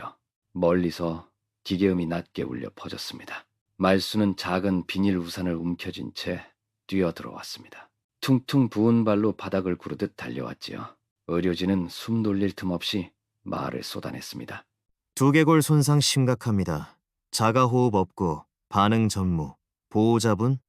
어머니입니다. 며칠 뒤였습니다. 가족 회의실에 사람들이 둥글게 앉았지요. 정은의 아내와 딸, 사위가 말없이 손을 모으고 있었어요. 탁자 위 물컵만 조용히 떨렸습니다. 어머님, 이건 너무 잔인한 거예요. 아이들도 힘들고 장례 준비, 지금 해두는 게. 회사에서도 벌써 눈치 주고 있어요. 엄마가 맡으시면 병원비는 우리가 감당 못해요. 말수는 대답 대신 의사를 바라보았습니다. 눈빛이 흔들리지 않았지요. 병실 옮기면 하루에 얼마요? 장기 요양병원으로 가시면 간병인 비용 포함 월 300 초반. 내가 할게요. 내가 하겠다고. 엄마, 무리예요. 내 자식은 내가 챙겨. 그 말은 조용했지만 단단했습니다. 누구도 더 말을 잇지 못했지요. 숨만 길게 섞였고 방 안 공기만 무겁게 가라앉았습니다. 그로부터 며칠 후였습니다. 말수는 병원 옆 고시원의 방을 구했지요. 창문 하나 없는 반지 알아서 낮에도 어둑했습니다. 곰팡이 냄새가 희미하게 배어 있었어요. 벽에는 큰 달력이 붙어 있었고 전날부터 날짜칸 위에 작은 글씨로 적기 시작했습니다. 203호, 장어 반응 없음, 가스 약함, 다음엔 강불. 그 글씨가 촘촘히 늘어갔습니다. 그녀는 매일 오전 10시면 시장으로 향했습니다. 장어 3킬로를 사서 종이봉투에 담았지요. 손수레에 실어 천천히 밀며 병원 쪽으로 발을 옮겼습니다. 숨이 찼지만 걸음을 늦추지 않았어요. 첫 장어구이는 우연이었지요. 병원 밥을 거부하던 정훈이었는데 장어 굽는 냄새에 손가락이 아주 살짝 움찔했어요. 그 작은 떨림이 밤새 말순의 가슴을 두드렸습니다. 그날 밤 고시원 방에서 말순은 손에 반창고를 붙이며 혼잣말을 삼켰지요. 살아있구나. 정훈아. 그 뒤로 그녀는 매일 구웠고 매일 기다렸고 매일 메모를 남겼습니다. 오늘도 입안으로 못 넣음, 내일 더 부드럽게 구울 것, 숨소리 조금 일정, 새로 산 번호, 온도 좋음. 누구도 보지 않았지만 그 기록이 아들의 순결을 잇고 있다고 믿었죠. 믿음은 그녀의 하루를 버티게 해주었습니다. 현재였습니다. 병실 문 앞 종길이 벽에 기대어 눈을 감고 서 있었지요. 그는 한동안 말이 없었습니다. 말순의 행동이 이제야 마음에 스며들기 시작했거든요. 기름 묻은 봉투를 꼭 쥐고 매일 아침 조용히 고개만 까딱하던 모습이 떠올랐습니다. 말없이 장어를 구워 접시에 담아 내밀던 그 손짓도 새삼 달라 보였지요. 내 자식은 내가 챙긴다. 그 말이 그의 머릿속을 자꾸 맴돌았습니다. 종길은 마침내 등을 떼고 문에서 한 걸음 물러섰지요. 그의 얼굴엔 지금껏 보지 못한 미안함과 존경이 뒤섞여 있었습니다. 가슴 밑바닥에서 말 한마디가 저절로 올라왔어요. 말 안 했다고 없는 줄 알았지. 그는 고개를 더 깊이 숙였습니다. 병실 벽에 손을 얹고 조용히 입을 열었지요. 죄송합니다. 어르신. 병원 복도를 조용히 걸어 나오는 말순의 발끝은 무겁지 않았어요. 늘 걷던 길이었고 늘 그랬듯 누구와 말 섞을 일도 없었죠. 박종길과 순경이 묵묵히 지나친 뒤 말순은 병원 앞 벤치에 앉았어요. 양손엔 버너가 담긴 낡은 손수레가 있었고요. 장어 기름이 살짝 묻은 앞치마를 조심스레 접어 가방 안에 넣었죠. 그녀는 허리를 굽혀 가방을 여몄어요. 그리고 한 손으로 휴대폰을 꺼냈죠. 작은 스마트폰, 액정엔 오래된 배경화면이 있었어요. 손자 민석이 중학생 시절 정훈의 어깨에 매달려 찍은 사진이었죠. 남자는 웃고 있었고 소녀는 그보다 더 크게 웃고 있었어요. 말수는 화면을 터치해 메시지를 열었어요. 민서가 오늘도 아빠 곁에 다녀왔다. 공부는 잘하고 있니? 엄마는 잘 지내시고? 그 아래로 말풍선 하나 없이 조용한 빈칸만 이어졌어요. 마지막 읽음. 시간은 1년 전이었죠. 그래, 이제 바쁘겠지. 그녀는 혼잣말처럼 읊조리고는 휴대폰을 천천히 껐어요. 며칠 전 고시원 방이었어요. 밤늦게 돌아온 말수는 외투를 벗고 방 한가운데 앉았죠. 장판이 뜯겨나간 바닥엔 얇은 침낭 하나가 깔려 있었어요. 그 위에 쪼그려 앉아 그녀는 구석 찬장에서 천 조각에 감싼 금팔찌를 꺼냈죠. 시어머니가 돌아가시며 남긴 유일한 유산이었어요. 40에도 넘게 간직했던 물건이었죠. 그녀는 그걸 봉지에 담아 조용히 종로의 헌 금은방으로 향했어요. 이건 좀 오래됐네요. 요즘 순도 낮은 건 안 나가요. 할매, 요즘은 다 카드로 하잖아요. 현금으로 하면 깎는 건 아시죠? 말수는 고개만 끄덕였어요. 딱 5만 원. 그 이상 못 드려요. 그녀는 말없이 봉투를 내밀었어요.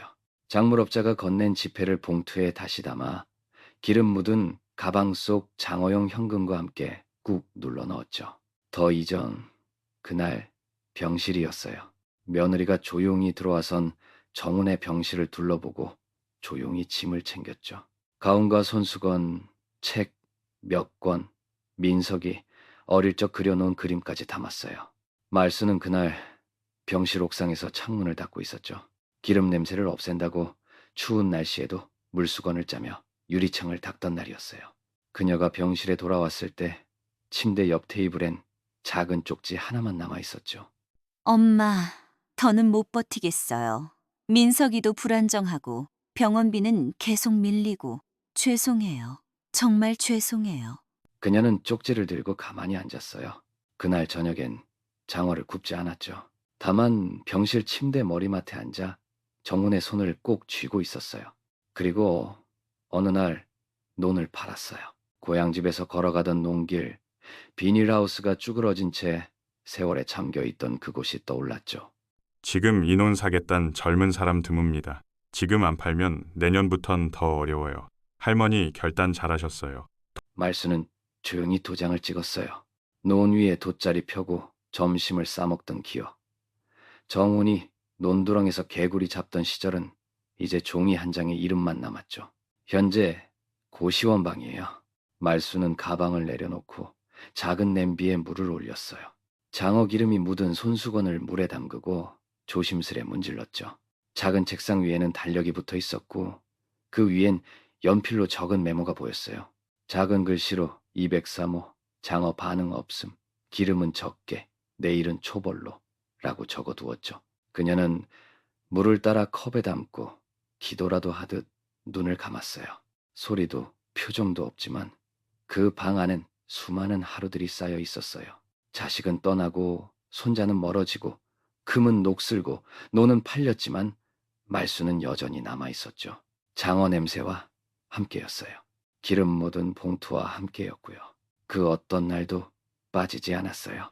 그녀는 그렇게 세상이 다 잊어도 자신만은 끝내 있지 않는 사람이었어요. 시장 입구에 들어서자 장어 굽는 냄새가 아침 안개처럼 퍼져 있었어요. 늘 그렇듯 말수는 정해진 시간에 나타났습니다. 검은 고무신과 낡은 바지, 그 위에 덧댄 앞치마를 걸쳤지요. 손수레에는 깨끗이 씻은 버너와 알루미늄 접시, 그리고 작은 종이봉투가 가지런히 놓여 있었어요. 종길은 벌써 가게 앞을 정리하고 있었죠. 얼핏 고개를 든 그는 멀리서 걸어오는 말순의 모습을 보자 오늘은 괜히 마음이 서늘해졌습니다. 그녀는 평소와 다름없이 말없이 다가와 주방 앞에 선 채 손수레를 멈추고 가방에서 봉투를 꺼냈어요. 3킬로만 주세요. 종길은 말없이 칼을 들고 장어를 손질하기 시작했습니다. 살 속을 가르는 소리와 껍질이 벗겨지는 느낌이 이상하리만치 조용한 시장 아침을 가르고 있었죠. 종길은 손질을 마친 장어를 천천히 포장지에 담다가 문득 자신이 처음으로 그녀에게 말을 건넸다는 걸 깨달았어요. 할머니, 말수는 고개를 들지 않았습니다. 굳이 이렇게까지 안 하셔도 되는 거잖아요. 매일 3킬로씩이나 그거 돈도 꽤 될 텐데요. 말순의 손이 살짝 멈췄습니다. 그 말이 기분 나빴던 것도 아니고 동정 같아서 싫었던 것도 아니었지요. 다만 처음으로 누군가가 왜 그러냐고 물어봤기 때문이었어요. 말수는 조용히 고개를 들었습니다. 종길은 그제야 그녀의 눈을 제대로 봤지요. 붓지도 않았고 화도 없는 그 눈은 마치 돌멩이 속에 갇힌 오래된 불씨 같았어요. 얘가 장어 냄새만 반응을 해요. 네? 그래서 포기를 못해요. 그녀는 다시 고개를 숙이며 손에 든 봉투를 건넸습니다. 손가락에 붙은 반창고 2개가 그 짧은 문장보다 많은 설명을 대신했어요. 종길은 아무 말 없이 봉투를 받아들였습니다. 그 속에는 1,000원짜리가 몇 장, 그리고 구겨진 10,000원권 한 장이 섞여 있었지요. 기름 냄새가 밴도는 땀에 젖은 듯 조금 눅눅했어요. 그는 봉투를 뒤적이지 않았습니다. 장어를 건네며 그는 말했지요. 잘 구우세요. 오늘 것도 좋은 거예요. 말수는 고개를 살짝 끄덕였고 손수레를 밀고 다시 시장길을 빠져나갔습니다. 그 뒷모습은 늘 그랬듯 작고 느렸지만 종길의 눈에는 왠지 모르게 크게 느껴졌어요. 그는 한참 동안 그 뒷모습을 바라보다 고개를 떨구었습니다. 그리고 한숨처럼 중얼거렸죠. 이제야 알겠네. 복도엔 정막이 흘렀습니다. 장어 굽는 냄새가 늘 그렇듯 병실 문틈으로 스며들었죠. 버너 위에서 기름 튀는 소리가 작고도 부드럽게 퍼져갔습니다. 말수는 변함없이 장어를 뒤집고 있었어요. 동작은 느렸지만 망설임은 없었습니다. 그날도 평소처럼 203호 앞 복도에서 작은 부엌을 차리고 있었죠. 복도 끝에서 조심스런 발소리가 들려왔습니다. 종길이었습니다. 늘 매만진 앞치마는 없고 어정쩡한 셔츠 한 벌뿐이었어요. 손엔 종이봉투 하나, 어제 받았던 바로 그 봉투였죠. 조심스레 다가오다 장어 냄새에 멈칫했어요. 그 냄새는 더 이상 시장판의 냄새가 아니었습니다. 그는 말순을 바라봤습니다. 작은 몸, 굽은 어깨, 반창고 붙은 손이었죠. 그리고 여전히 조용히 움직이는 장어 가위까지요. 말을 꺼내기 전 그는 숨을 고르고 봉투를 쥔 손에 힘을 더했습니다. 말수는 그가 다가온 걸 알았지만 고개를 들진 않았습니다. 할머니, 말순의 손이 잠시 멈췄습니다. 그 순간 종길은 주저없이 그 앞에 무릎을 꿇었어요. 차가운 복도 바닥, 깨끗이 닦인 타일 위에 그의 무릎이 툭 소리를 내며 닿았습니다. 제가 사람을 너무 쉽게 판단했어요. 죄송합니다. 정말 죄송합니다. 말수는 장어를 천천히 뒤집었습니다. 손끝은 떨리지 않았어요. 그의 말이 끝나길 기다리는 듯 보였죠. 남들 말만 듣고 장사 오래 했다고 사람 볼 줄 안다고 괜한 의심하고 웃고 신고까지 하고 죄송합니다. 유나도 그 뒤를 따르던 영주도 그 모습을 보고 숨을 죽였어요. 할머니, 저도 정말 죄송해요. 그동안 무심했어요. 그냥 매일 오는 할머니라고만 생각했어요. 영주는 말이 없었습니다. 그저 고개를 숙인 채 한참이나 벽을 바라봤죠. 그러다 낮은 목소리로 입을 열었습니다. 처음 봤을 때 그날 보안 카메라 영상 틀던 날 할머니가 이렇게 대단한 분일 줄 정말 몰랐어요. 저도 죄송합니다. 말수는 여전히 아무 말도 하지 않았습니다. 장어가 다 익자 불을 줄이고 수저를 챙겼어요. 그렇게 몇 초가 더 흘렀습니다. 그리고 천천히 고개를 들었죠. 눈은 붓지도 않았고 목소리도 흔들리지 않았습니다. 사람은 겪어봐야 하는 겁니다. 그 말은 사과를 받아준다는 뜻도 용서를 구한다는 뜻도 아니었어요. 그냥 진심 그대로였죠. 종길은 무릎을 꿇은 채 고개를 더 숙였습니다. 그 작은 한마디가 자신이 늘어놓은 모든 말보다 무거웠기 때문이겠죠. 그날 203호 앞 복도에는 무릎 꿇은 사장, 고개 숙인 간호사, 침묵한 경찰, 그리고 장어를 굽는 노모가 함께 있었어요. 장어 냄새는 그날따라 더 깊고 따뜻하게 퍼졌습니다. 아무도 눈물을 보이진 않았지만 모두가 마음속에서는 울고 있었지요. 203호 병실의 문이 조용히 열렸습니다. 간호사 정은지는 익숙한 걸음으로 들어섰지만 오늘따라 어깨가 괜히 무거웠어요. 평소라면 문을 열기도 전에 장어 냄새가 코끝을 먼저 찌르곤 했겠죠. 그런데 그날은 달랐습니다. 불도 켜지지 않았고 손술에 굴러가는 소리도 들리지 않았어요. 말순이 보이지 않았습니다. 정은지는 조용히 침대 옆으로 다가섰습니다. 정호는 여전히 말없이 누워 있었죠. 머리맡 달력엔 8월 19일이라고 적혀 있었고요. 그 위에 말순이 붙여둔 작은 스티커, 노란 해바라기 하나가 눈에 들어왔습니다. 정훈 씨, 오늘은 어머님이 안 오셨어요. 대답은 물론 없었습니다. 그래도 정은지는 습관처럼 말을 걸었어요. 이 병실에서 말이 오간 적은 거의 없었지만 말순의 손과 입은 늘 누군가에게 말을 건네듯 분주했거든요. 버너를 올리던 작은 접이식 탁자는 제자리에 있었지만 위엔 아무것도 없었어요. 말순이 늘 접시를 놓고 장어를 썰던 자리엔 하얀 수건 한 장만 덩그러니 남아 있었습니다. 정은지는 짧게 한숨을 내쉬고 침대 발치에 의료 기록판을 정리했어요. 기록엔 의식 반응 없음, 장기 입원 3년 차라는 익숙한 문구만 덩그러니 박혀 있었습니다. 그때 간호조무사 혜진이 문을 열고 들어왔습니다. 정은지 선생님, 들으셨어요? 그 장어 할머니 쓰러지셨대요. 어디서요? 시장 골목이래요. 쓰러진 채로 발견됐대요. 피도 좀 나고 들것에 실려간대요. 심장 때문이라던데. 설마 병원비도 밀린 지 오래였대요. 장어 사고, 간병하면서. 정은지는 말없이 고개를 끄덕였어요. 한동안 침대맡에 서 있다가 말순이 늘 덮어주던 무릎 담요를 조심스레 정훈의 다리에 다시 펼쳐 덮었습니다. 오늘은 좀 춥네요. 병실 창밖으론 바람 한 줄기조차 없었습니다. 나무십도 미동이 없었고 구름도 그대로였어요. 심지어 공기마저 멈춘 것만 같았습니다. 정훈의 입가엔 작은 생채기 하나가 여전히 남아있었죠.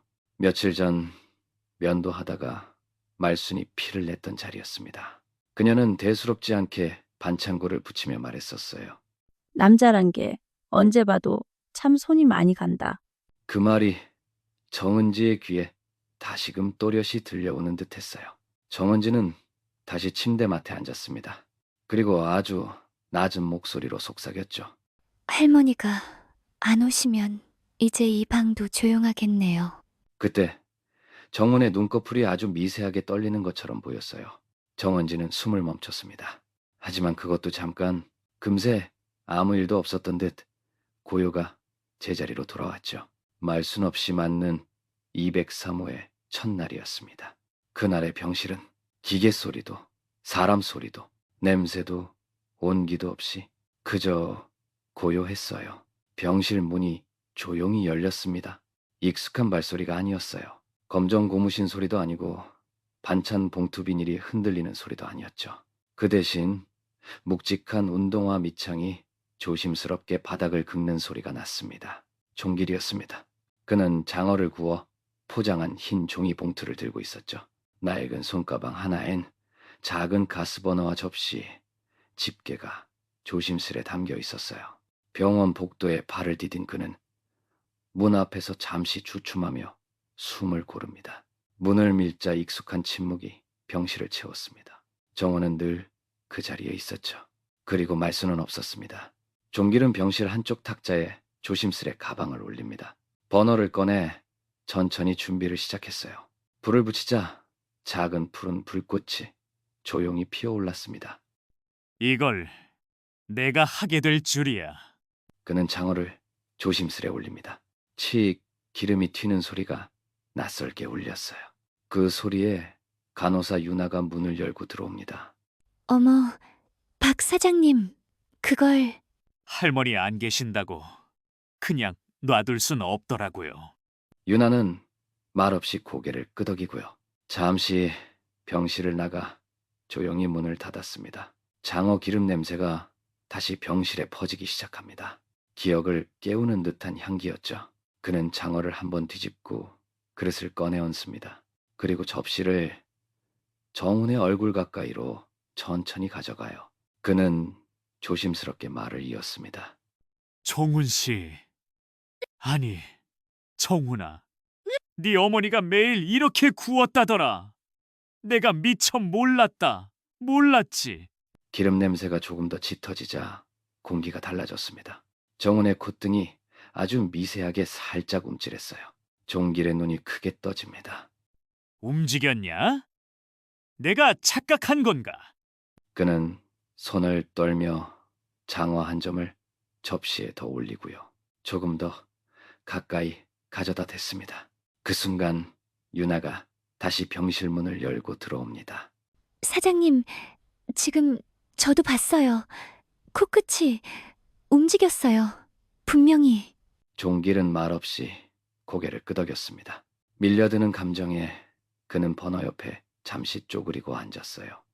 내가 진작 알았으면 그날 웃지도 신고도 안 했을 텐데. 장어는 천천히 또렷이 익어갑니다. 향은 진하게 병실을 가득 채웠어요. 그는 정훈을 바라보며 한마디를 더 남깁니다. 괜찮다. 이젠 내가 할게. 네 어머니 잠깐 쉬러 가신 거니까. 밖에서는 간호사들 사이로 조용한 수근거림이 들려왔습니다. 그 사장님이 요즘 직접 장어 가져오신대요. 진짜? 세상에! 그러나 병실 안은 여전히 조용했습니다. 장어 굽는 소리만 정직하게 울리고 있었죠. 그날 다시 피어난 냄새는 오래 잠든 시간을 천천히 흔들어 깨우고 있었어요. 햇볕이 반쯤만 스며드는 반지하 방 앞이었어요. 박종길은 손에 쥔 쪽지를 다시 한번 바라보고 문 앞에 섰습니다. 종이에 적힌 주소는 병원 간호사가 말순의 가방 속에서 찾아준 것이었지요. 그 간호사는 근무를 마친 뒤에도 굳이 함께 오겠다고 했습니다. 문 앞에는 조그만 벨 대신 나무판에 매단 문고리가 달랑거리고 있었어요. 그가 문을 두드리자 안에서 느릿한 발소리가 가까워졌습니다. 문이 열리고 구부정한 어깨에 집주인 할머니가 고개를 내밀었지요. 거기 누구요?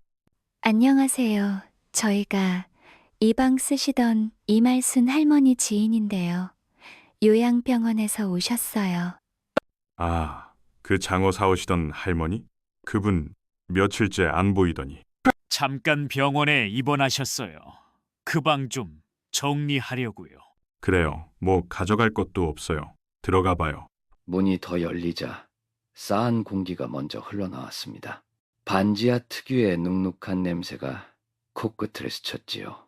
낮은 천장 아래 갈라진 벽지와 찢어진 모기장, 그 사이로 빗둘게 걸린 가족사진 한 장이 보였습니다. 방 한가운데엔 작은 이불이 말끔히 개어 있었고요. 한쪽 구석엔 반쯤 남은 김치통과 전기 밥솥이 가지런히 놓여 있었어요. 모두 말순의 흔적이었죠. 혼자 여기 사셨다는 게 믿기지 않네요. 박종길은 대답 대신 방 안쪽에 쌓인 낡은 가방을 천천히 뒤졌습니다. 가방 속에서 얇은 노트 한 권이 조심스럽게 튀어나왔어요. 대학 노트보다 작은 겉표지가 바래진 장부였죠. 그는 자리에 앉아 장부를 조심스레 펼쳤습니다. 첫 장에는 진한 볼펜 글씨로 날짜와 금액들이 줄줄이 적혀 있었어요. 2002 11.10 14 장어 3kg 52,000원, 2021.10 16 병원비 14만 3천원, 2020 1.10 17 진통제 외처방 28,500원, 2021.10 18 반응 없음. 페이지를 넘길 때마다 장어값과 약값, 병원비가 빠짐없이 기록돼 있었지요. 그리고 간간히 짧은 메모가 마음을 붙잡았습니다. 정훈이 손가락 떨림 1초, 놓치지 않음. 눈꺼풀 떨림, 기분 착각일 수도. 오늘은 웃은 것 같다. 내 착각일지도. 그는 무심코 장부 사이에 끼워진 종이를 펼쳤습니다. 먼저 나온 건 금팔찌 매매 영수증이었어요. 14K 금팔찌 5돈, 중고, 매입가 61만 2천원. 옆칸엔 도장 대신 이말순이라는 또박또박한 자필이 있었지요. 그 아래엔 어느 면에 놓은 매매 계약서 사본이 포개져 있었어요. 사인은 이말순, 금액은 겨우 3,500만 원이었습니다. 하단에는 이렇게 적혀 있었지요. 매매 사유, 병원 장기 치료비. 또 다른 종이엔 큼직한 글씨로 한 줄이 꽉 채워져 있었어요. 보일러 처분 완료. 장원은 매일 계속. 박종길은 장부를 덮지도 못한 채 천천히 눈을 들어 방 안을 둘러봤습니다. 창문 틈으로 흐린 햇살이 비스듬히 들어오고 있었지요. 벽에 붙은 낡은 달력, 그 옆에 어린 정훈으로 보이는 소년의 졸업사진이 삐뚤게 붙어 있었어요. 그 순간 그는 문득 깨달았습니다. 자신이 상상했던 노인이라는 말, 장어 사가는 노파라는 모습 뒤에 얼마나 큰 삶과 사랑이 숨어 있었는지요. 박종길은 천천히 일어나 가족 사진 앞에 섰습니다. 사진 속 젊은 말수는 정훈을 안고 있었고 뒤에는 키 큰 사내와 어린 손자가 서 있었지요. 모두 웃고 있었지만 색은 많이 발해 있었어요. 이건 그냥 엄마가 아니야. 이건 사람 자체가 사랑이었네. 그는 장부를 가슴에 꼭 안고 한동안 그 자리에서 움직이지 않았습니다. 비어있는 방이었지만 비어있지 않은 삶이 조용히 그를 감싸주었어요. 병원 복도 끝 간호 스테이션에서 전화벨이 울렸습니다. 유나는 수첩을 정리하던 손을 멈추고 수화기를 들었어요. 네, 요양병원입니다. 상대는 잠시 숨을 고르더니 담담하고 차가운 음성으로 말을 건넸습니다. 여기 203호 정훈 씨 계시죠? 유나는 고개를 끄덕이며 답했어요. 네, 맞습니다. 환자분은 지금 의식은 없지만 생명 유지 상태로 안정적으로 지내고 계세요. 아직 살아있군요. 유나는 그만 말문이 막혔습니다. 그 말투엔 놀람도 안도도 반가움도 없었어요. 그저 확인, 그뿐이었죠. 지금 가족분 되시나요? 며느리입니다. 정훈 씨 아내였죠. 근데 솔직히 이혼은 아니지만 연락도 끊겼고 사실상 가족이라 하기도 좀 그렇네요. 유나의 손이 서서히 굳어갔습니다. 그때 복도 쪽에서 종길이 장어 봉투를 들고 걸어오다 스테이션 옆에 멈춰섰어요. 간호사의 굳은 표정을 보고 조용히 숨을 죽였죠. 사설 병원이시죠? 혹시 저한테 비용 청구 같은 건 안 오겠죠? 저희 쪽으론 연락받은 적 없어요. 아, 아니요. 그런 건 걱정 안 하셔도 되고요. 다만 환자 보호자 연락이 오래 끊겨 있어서요. 지금까지는 그분 어머님이 다 알아서 하셨던 걸로 압니다. 저희도 애 키우고 미국에서 자리 잡느라 정신 없어서요. 유나는 살짝 인상을 찌푸렸습니다. 종길은 그 자리에 선 채로 가만히 귀를 기울였어요. 제가 연락 안 한 건 의도적인 건 아니었어요. 그냥 뭐랄까. 사고 났을 때도 이미 다들 포기하라고 했고 솔직히 저는 끝났다고 생각했거든요. 유나는 조심스레 물었습니다. 그럼 혹시 최근에도 연락을 아니, 요즘에도 연락을 하셨나요? 아들이 고등학교 들어갈 때까진 전화 드려봤어요. 근데 그분이 전화를 안 받으시더라고요. 그 뒤로는 솔직히 좀 부담스러웠죠. 유나의 손이 수화기를 더 세게 움켜쥐었습니다. 뒤에서 듣고 있던 종길의 눈썹이 살짝 떨렸어요. 병원비, 장례비 같은 건 어머님이 알아서 하실 거라 믿고 있었어요. 사실 저희도 여유 있는 형편은 아니라서. 유나는 수화기를 살짝 옆으로 치우며 길게 숨을 내쉬었어요. 연락 주셔서 감사합니다. 하지만 정훈 씨에게 좋은 변화가 생기면 그때 다시 연락 주세요. 지금은 괜히 감정만 복잡해지니까. 또 전화는 그렇게 차갑게 끊겼습니다. 유나는 그대로 수화기를 내려놓고 고개를 떨궜어요. 종길은 말없이 스테이션에 장어 봉투를 잠시 올려두더니 낮게 중얼거렸습니다. 지금 정훈 씨가 다 듣고 있으면 어쩌나 했네요. 그냥 무섭네요. 가족이 이렇게 멀 수도 있다는 게. 종길은 대꾸 없이 고개만 끄덕였어요. 그러고는 봉투를 조심스레 들고 병실 쪽으로 발걸음을 옮기며 말했습니다. 그래도 다행입니다. 이런 소리 말순 어르신이 안 들으셔서. 병실 복도엔 다시 고요가 깔렸습니다. 장어 냄새가 아직 남아있는 그 공간에 차가운 말들의 여운만이 천천히 맴돌았어요. 로비 자동문이 천천히 열렸습니다. 검은색 슬랙스에 구김 하나 없는 셔츠를 입은 청년이 캐리어를 끌며 들어왔어요. 병원 특유의 희미한 소독약 냄새가 코끝을 스쳤지만 그는 얼굴을 찡그리지 않았습니다. 늘 마주할 준비를 해온 표정 같았죠. 담담한 눈동자, 그런데 이마는 싸늘하게 굳어 있었어요. 청년은 곧장 간호사 데스크로 다가갔습니다. 203호 환자, 정훈 씨 맞죠? 유나는 순간 멈칫했어요. 낯선 이름은 아니었지만 눈앞의 사람은 처음이었거든요. 사진으로도 본 적 없는 아들의 아들이었습니다. 아, 네. 맞습니다. 보호자분이신가요? 주역은 명확하게 대답하지 않았습니다. 대신 고개를 들고 또박또박 말을 이었죠. 손자입니다. 정훈 씨 아들. 유나의 입에서 작은 탄성이 흘렀습니다. 그의 어깨에 묵은 시간이 얹혀 보였어요. 어머니께선 요즘 병원에 입원해 계세요. 조금 전에 면회 다녀가셨어요. 그 어머니 말인데요. 왜 우리 아버지를 그렇게 숨기셨어요? 종길은 유나 옆에서 장어 봉지를 정리하다 말고 고개를 들었습니다. 공기가 서늘하게 내려앉았죠. 제 엄마한텐 아버지 죽었다고 했어요. 어릴 때부터 줄곧 그 얘기만 듣고 살았어요. 근데 살아계시잖아요. 지금 저 병실에 누워 계시잖아요. 유나는 난처한 표정으로 조심스럽게 입을 열었습니다. 목소리가 살짝 떨렸어요. 할머니께서 정훈 씨를 혼자 돌보셨어요. 매일 오셔서 장어를 굽고 직접 먹이셨죠. 그러니까요. 그걸 왜 혼자 하셨냔 말이에요. 우리 가족이 알아야 했잖아요. 엄마도 저도 그럴 권리 있었잖아요.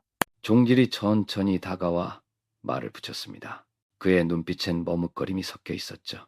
젊은이, 어르신이 그걸 숨기신 건 누굴 원망하려고 그런 건 아닌 걸로 보입니다.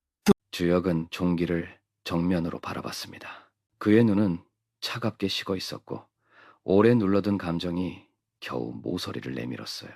할머니는 아버지를 자기만의 사람처럼 만들었어요.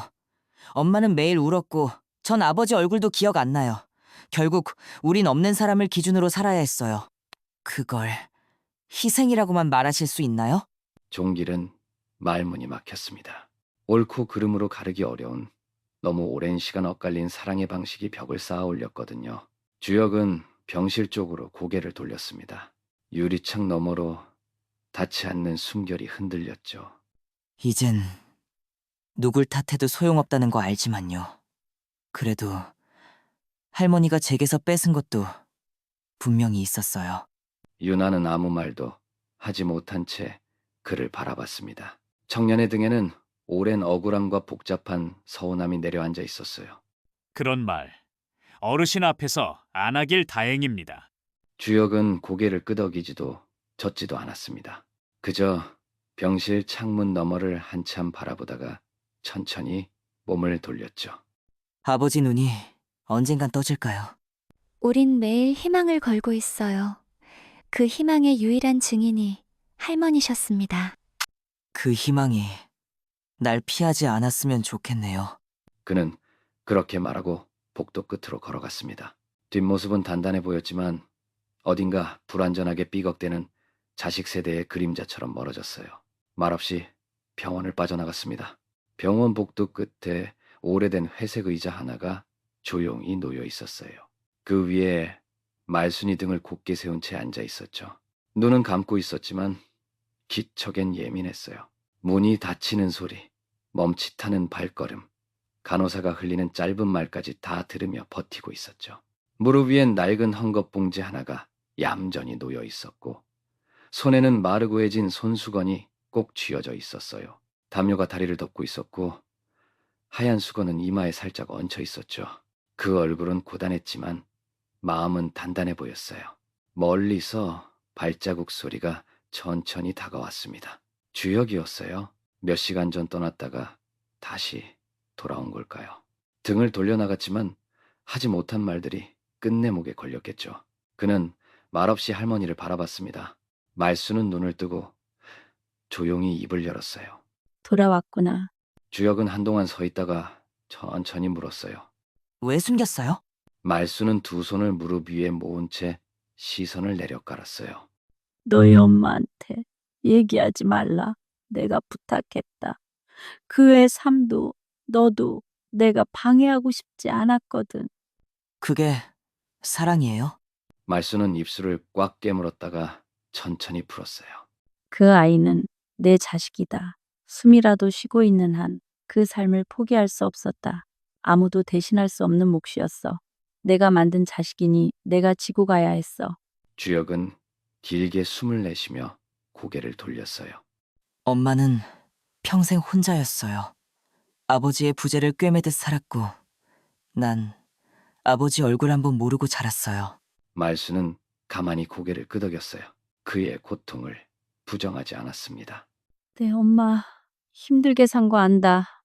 너 키우느라 일하면서도 울었을 거다. 그래서 더 말 못했다. 나는 정훈이 하나만 책임지면 됐고 그 사람은 너 하나면 됐으니까. 그럼 전요? 전 누구한테도 진실을 못 들었어요. 죽었다고 믿었던 아버지가 장어 냄새에 반응하고 있다는 걸 이 나이 돼서야 알게 됐다고요. 말수는 천천히 손수건을 폈어요. 낡은 꽃무늬가 희미했고 가장자리는 닳아 있었죠. 그녀는 그 손수건을 주혁의 손에 꼭 쥐어주었어요. 이제라도 알게 됐으면 됐다. 미워하지 마라. 너 엄마한테는 그게 최선이었다.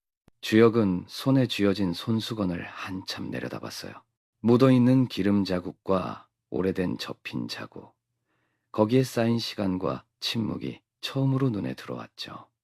할머니는 평생을 사죄하듯 사셨네요. 아니야. 나는 사죄가 아니라 사랑을 끝까지 지킨 거다. 주혁은 천천히 고개를 끄덕였어요. 눈물은 보이지 않았지만 가슴 안쪽이 먹먹해졌죠.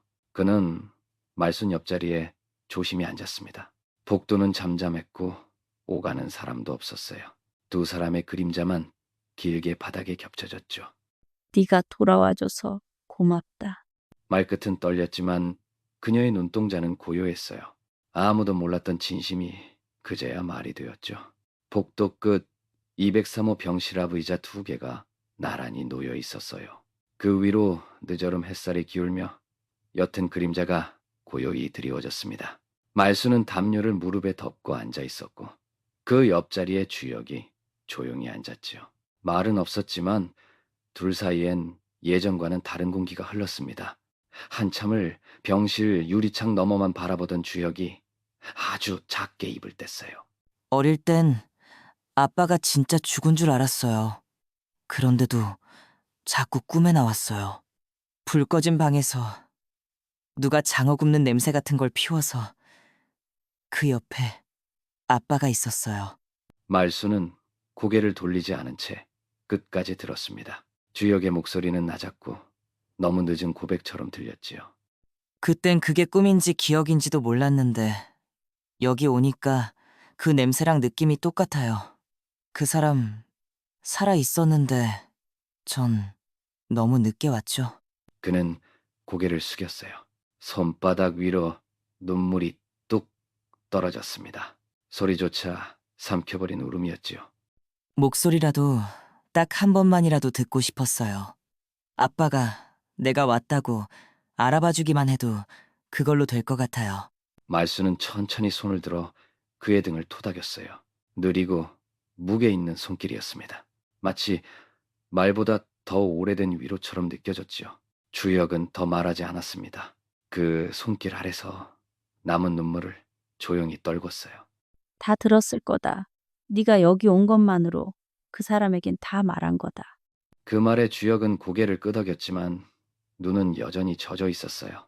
복도 건너편에서 종길은 아무 말 없이 그 모습을 지켜보고 있었지요. 장어 봉지를 든 손을 허리에 얹은 채 잠시 눈을 감았습니다. 이 냄새가 배고픔만 채우는 게 아니라는 걸 이제야 조금은 알 것 같았겠지요. 주역은 말순 쪽으로 몸을 조금 기울였어요. 아직 떨리는 어깨였지만 그 떨림은 서서히 가라앉고 있었습니다. 말이란 게 다 할 수 있다고 믿지만 살다 보면 안 해도 전해지는 게 있어. 주역은 눈을 감고 깊게 숨을 들이켰어요. 그 숨 안엔 오래된 후회와 뒤늦은 사랑, 그리고 이제야 조금씩 녹아드는 평화가 담겨 있었지요. 복도에 흘러나오는 오후 햇살이 두 사람의 그림자를 조용히 이어주고 있었습니다. 시장 아침은 언제나 분주했지만 오늘은 어딘가 조용했어요. 장어가게 문이 평소보다 이르게 열렸습니다. 종길은 혼자 바닥에 물을 뿌리더니 고개를 들어 하늘을 올려다봤지요. 하늘은 잔뜩 흐렸습니다. 바람 한 점 없는데도 공기가 기름종이처럼 눌려 있었어요. 그 아래에서 사람들은 평소처럼 움직이되 눈치만 보며 말을 아끼더군요. 김반장, 국밥집 할머니, 과일가게 아주머니, 그리고 두부집 부부까지 하나둘씩 가게 앞으로 모여들었습니다.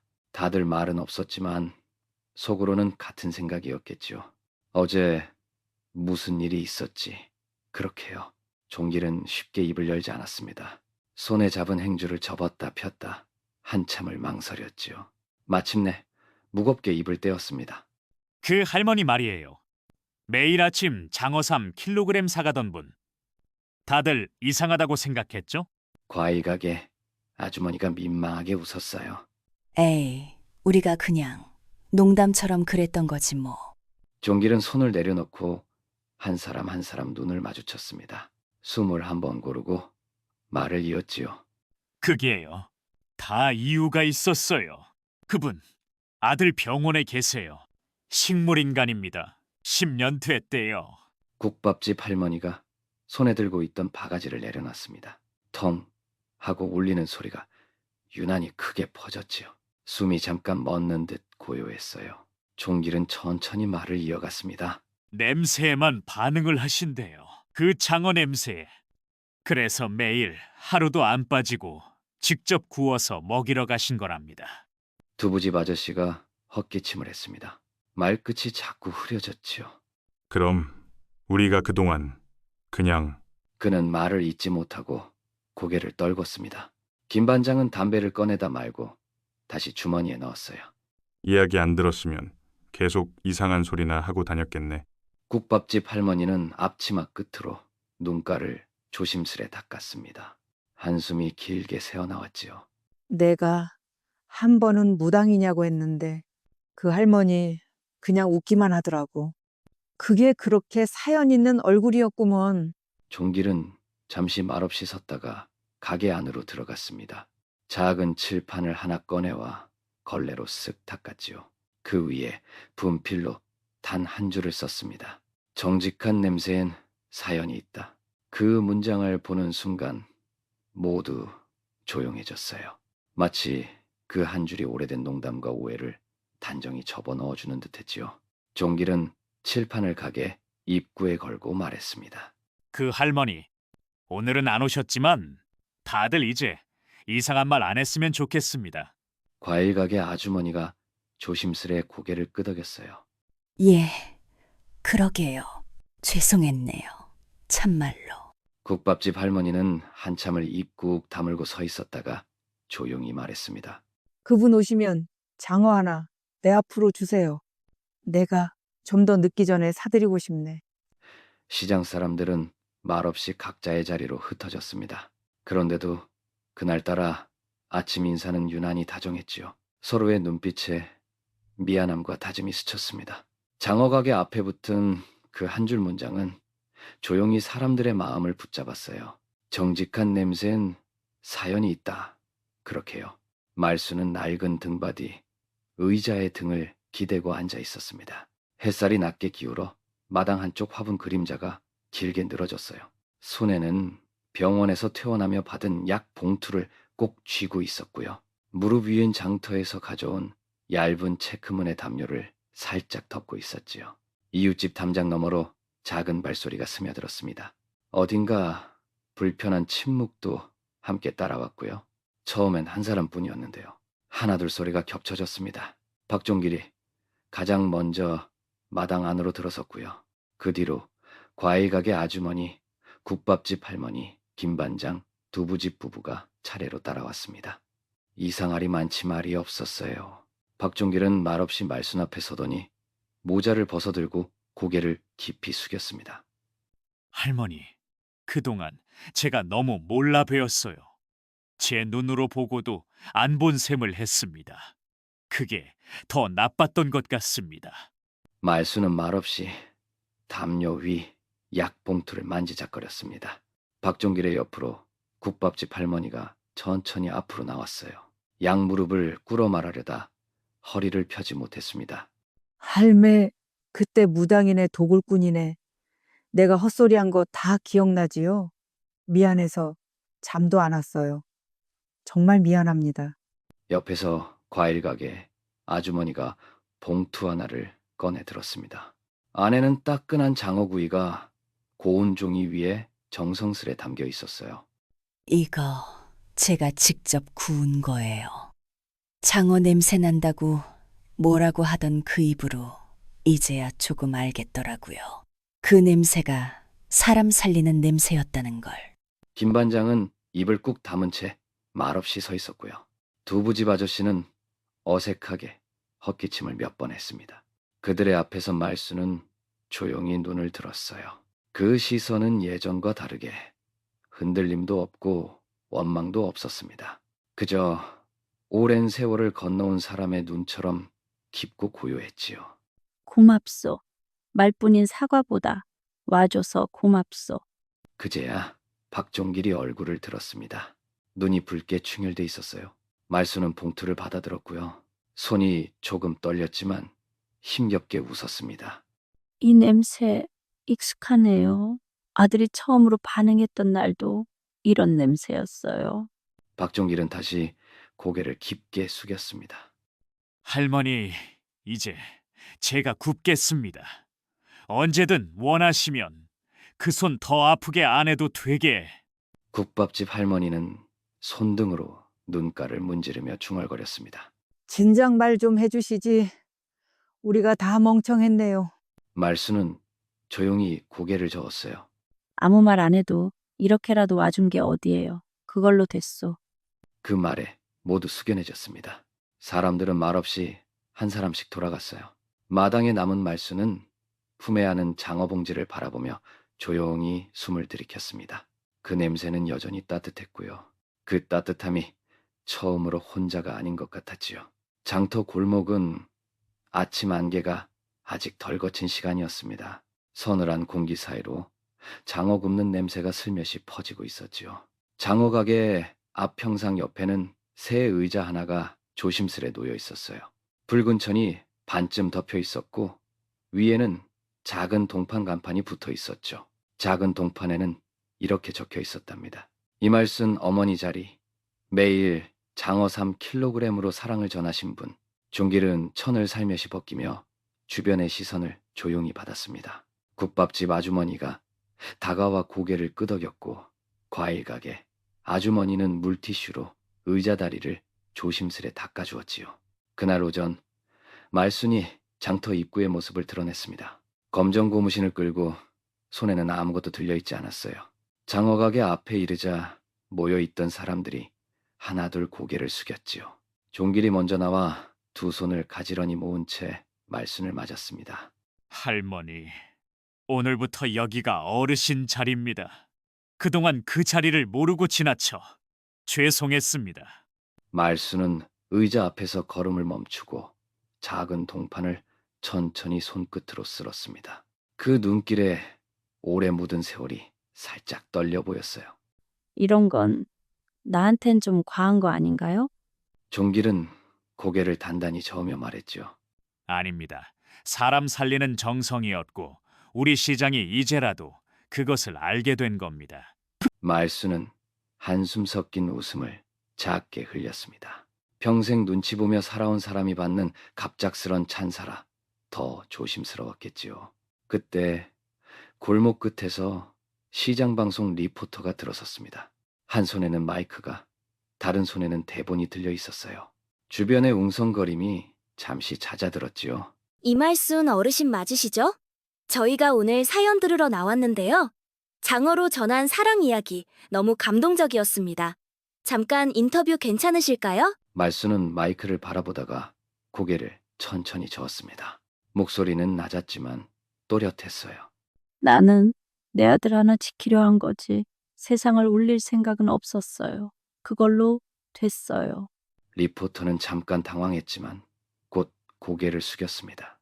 사람들은 말없이 그 말을 들었고 공기가 조금 더 따뜻해진 듯했지요.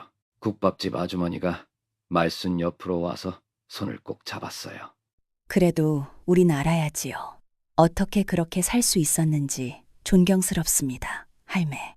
종길은 가게 안쪽에서 갓 구운 장어 한 마리를 접시에 담아 들고 나왔습니다. 접시에는 정갈하게 다듬은 깻잎이 한 장 초록빛으로 깔려 있었지요. 어르신 자리니까 첫 접시는 제가 준비했습니다. 장어 굽는 불 앞으로도 꺼지지 않게 할게요. 말순은 천천히 의자에 앉았습니다. 마치 오래전부터 앉아오던 자리인 듯 익숙해 보였지만 이제는 누군가의 시선을 견디는 법도 함께 익혀야 하는 자리였지요. 장터 어귀에 전광판이 켜지며 붉은 글씨가 흘렀습니다. 이말순 어머니의 사랑이 담긴 자리, 그 아래에는 누군가 놓고 간 꽃다발이 조용히 숨쉬고 있었어요. 말순은 장어에서 피어오르는 연기를 한참 바라보다가 천천히 눈을 감았습니다. 냄새는 거짓말을 안 하니까요. 그 말에 종길도 아주머니도 시장 사람들도 고개를 조용히 숙였지요. 고요한 장터에 퍼지는 연기처럼 그녀의 진심도 사람들 마음속으로 서서히 스며들고 있었습니다. 오늘은 그렇게 명예의 자리가 제 자리를 찾은 날이었어요. 아침 햇살이 병실 창가를 타고 천천히 스며들었어요. 정훈의 침대 머리맡에는 하얀 수건을 깐간히 상이 그대로 놓여 있었죠. 장어 한 점이 아직 다 식지 못한 채 접시에 남아 있었어요. 촛불은 이미 꺼져서 그 으름만 얇게 남아 있었네요. 말순은 그 옆에 쪼그려 앉은 채 조용히 잠들어 있었어요. 다리엔 담요 하나 걸치지 못한 채였고요. 허리는 구부정하게 기대고 있었죠. 손은 여전히 정훈의 팔 위에 살짝 올려져 있었어요. 손끝만은 밤새 단 한 번도 떨어지지 않은 듯했죠. 문이 조용히 열렸습니다. 정윤이 들어왔어요. 오늘은 말없이 들어와 병실 쓰레기 봉투를 묶고 남은 음식 포장을 치우며 정리했죠. 그는 한동안 말순을 바라보다가 작은 가스버너를 꺼내 들었어요. 그 위에 장어 한 점을 올리고 다시 불을 켰습니다. 기름이 지글지글 살아나는 소리가 낮게 퍼졌어요. 고소하고 짭조름한 냄새가 다시 병실 안을 채웠죠. 창문 너머로 바람이 스며들면서 그 냄새가 정훈의 얼굴 쪽으로 가만히 흘러갔어요. 정윤은 무심코 정훈을 바라보다가 무언가 아주 미세하게 움직였다는 걸 직감했죠. 바로 그때였어요. 정훈의 콧등이 아주 살짝 떨리듯 움직였어요. 눈꺼풀이 미세하게 떨리고 마른 입술이 아주 조금 열렸습니다. 그리고 고요가 꺾였죠. 엄마. 말순은 잠에서 번개처럼 깨어났어요. 허둥지둥 몸을 기울여 아들의 입가를 확인했죠. 이내 떨리는 눈으로 아들의 입술을 응시했어요. 정훈아, 엄마야, 엄마 여기 있다. 너, 나 알아보겠니? 엄마 왔다. 우리 정훈이 눈 떴구나. 말수는 오열하며 정훈의 손을 잡아 끌어 품에 꽉 안았어요. 그 순간 정훈의 눈이 아주 천천히 반쯤 떠졌습니다. 초점은 흐릿했지만 그 안엔 익숙한 온기가 스치듯 담겨 있었어요. 정유는 놀라서 간호사 호출 버튼을 눌렀습니다. 곧 병실 문이 열리고 유나와 당직 의사가 급히 달려 들어왔어요. 반응 있습니다. 눈동자, 떨림 확인, 의식 돌아옵니다. 의사는 청진기를 대고 손전등으로 눈동자를 빠르게 살폈어요. 믿기 어려운 회복입니다. 지금 바로 검사실로 모십니다. 정훈은 말순품 안에서 천천히 눈을 감았어요. 하지만 그 얼굴은 더 이상 아무 표정도 아니었죠. 입꼬리가 아주 살짝 보이지 않을 만큼 올라가 있었어요. 정유는 창밖을 바라보았어요. 햇살이 그들의 어깨 위로 조용히 내려앉았죠. 엄마 여기 있어. 정훈아, 엄마가 매일 올게. 이제는 꼭 눈 떠야 해. 알았지? 그녀의 손끝이 아들의 뺨을 부드럽게 쓰다듬었어요. 그 손은 오래도록 끝내 떨어지지 않았습니다. 병실 창문을 타고 잔잔한 햇살이 비쳤습니다. 정훈의 휠체어는 침대 옆 창가로 옮겨져 있었고 말수는 여느 때처럼 분주히 손이 바빴어요. 창가 작은 테이블 위에는 장어 2마리와 소박한 반찬, 그리고 조심스레 놓인 종이 케이크 상자가 보였지요. 주여가 가스 좀 줄여라. 태우면 정훈이가 못 먹는다. 주역은 익숙하게 가스불을 조절하고 집게를 들어 장어를 뒤집었습니다. 기름이 톡톡 튀며 고소한 냄새가 병실 가득 번져갔어요. 정원은 천천히 고개를 들어 냄새를 맡았습니다. 오랜 시간 침묵하던 눈빛에 생기가 돌았지요. 입꼬리가 미세하게 올라갔습니다. 장어 냄새 또 나네. 말수는 눈시울이 뜨거워졌지만 꾹 참고 익숙한 손놀림으로 장어를 접시에 담았어요. 오늘이 네 생일이다. 정훈아. 옛날엔 생일상도 못 차려줬지. 이제야 재상처럼 돼서야 이렇게 차리게 되네. 주역은 조용히 나무젓가락을 꺼내 건넸습니다. 말수는 잘게 자른 장어를 정훈의 입에 가져갔어요. 천천히 씹어. 뜨겁다. 정훈은 작게 고개를 끄덕이며 장어를 한 점 삼켰습니다. 입안을 움직이는 동작이 무척 조심스러웠지만 분명 스스로 씹고 삼켰지요. 맛있다. 엄마, 고마워요. 말수는 대답 대신 장어를 다시 뒤집었고 주역은 처음으로 아버지 쪽을 바라보았어요. 아빠, 생일 축하해요. 좀 늦었지만 축하해요. 정훈은 아들을 똑바로 바라보았습니다. 그 얼굴엔 그리움도 미안함도 그리고 작지만 확실한 반가움이 묻어났어요. 그래, 왔구나. 짧은 한마디였지만 주역은 그 말에 입을 꼭 다물고 시선을 내리깔았지요. 말수는 장어를 한 점 집어 아들의 그릇에 올리고 또 한 점은 손자의 앞접시에 올려주었습니다. 먹어라. 이 장어는 너희 둘 몫이다. 나는 냄새만 맡아도 배가 부르다. 세 사람은 그 말에 말없이 웃었어요. 병실 한가운데 불 꺼진 전구 아래에서 그들은 한 그릇의 밥과 장어 1마리로 따뜻한 생일상을 나눴습니다. 말수는 마지막으로 케이크 상자를 열었어요. 숫자초 하나가 꽂혀있는 조그만 생크림 케이크가 모습을 드러냈지요. 주역이 라이터로 불을 붙였습니다. 아빠, 소원 빌어요. 정우는 눈을 감고 조용히 중얼거렸습니다. 이 순간 계속되면 좋겠다. 말순이 초를 불기 전 두 손을 꼭 맞잡았어요. 그래. 오래오래. 우리 셋이 같이 살자. 초가 꺼지고 희미한 연기가 가늘게 올라갔습니다. 그 연기는 아주 천천히 병실 창문 틈 사이로 스며나갔지요.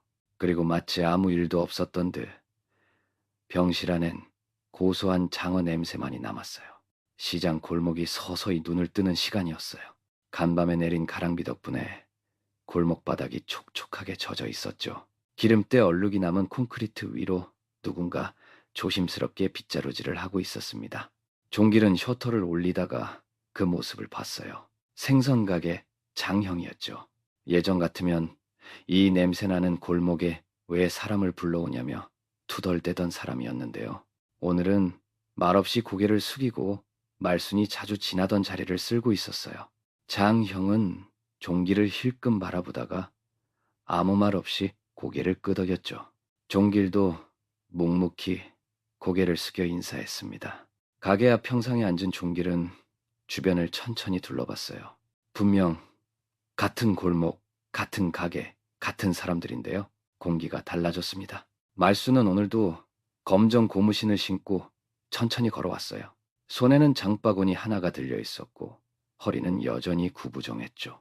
그 모습을 본 생선가게 장형이 먼저 앞으로 나섰습니다.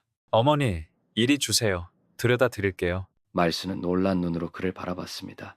그러나 말없이 고개만 끄덕이고 장바구니를 건넸어요.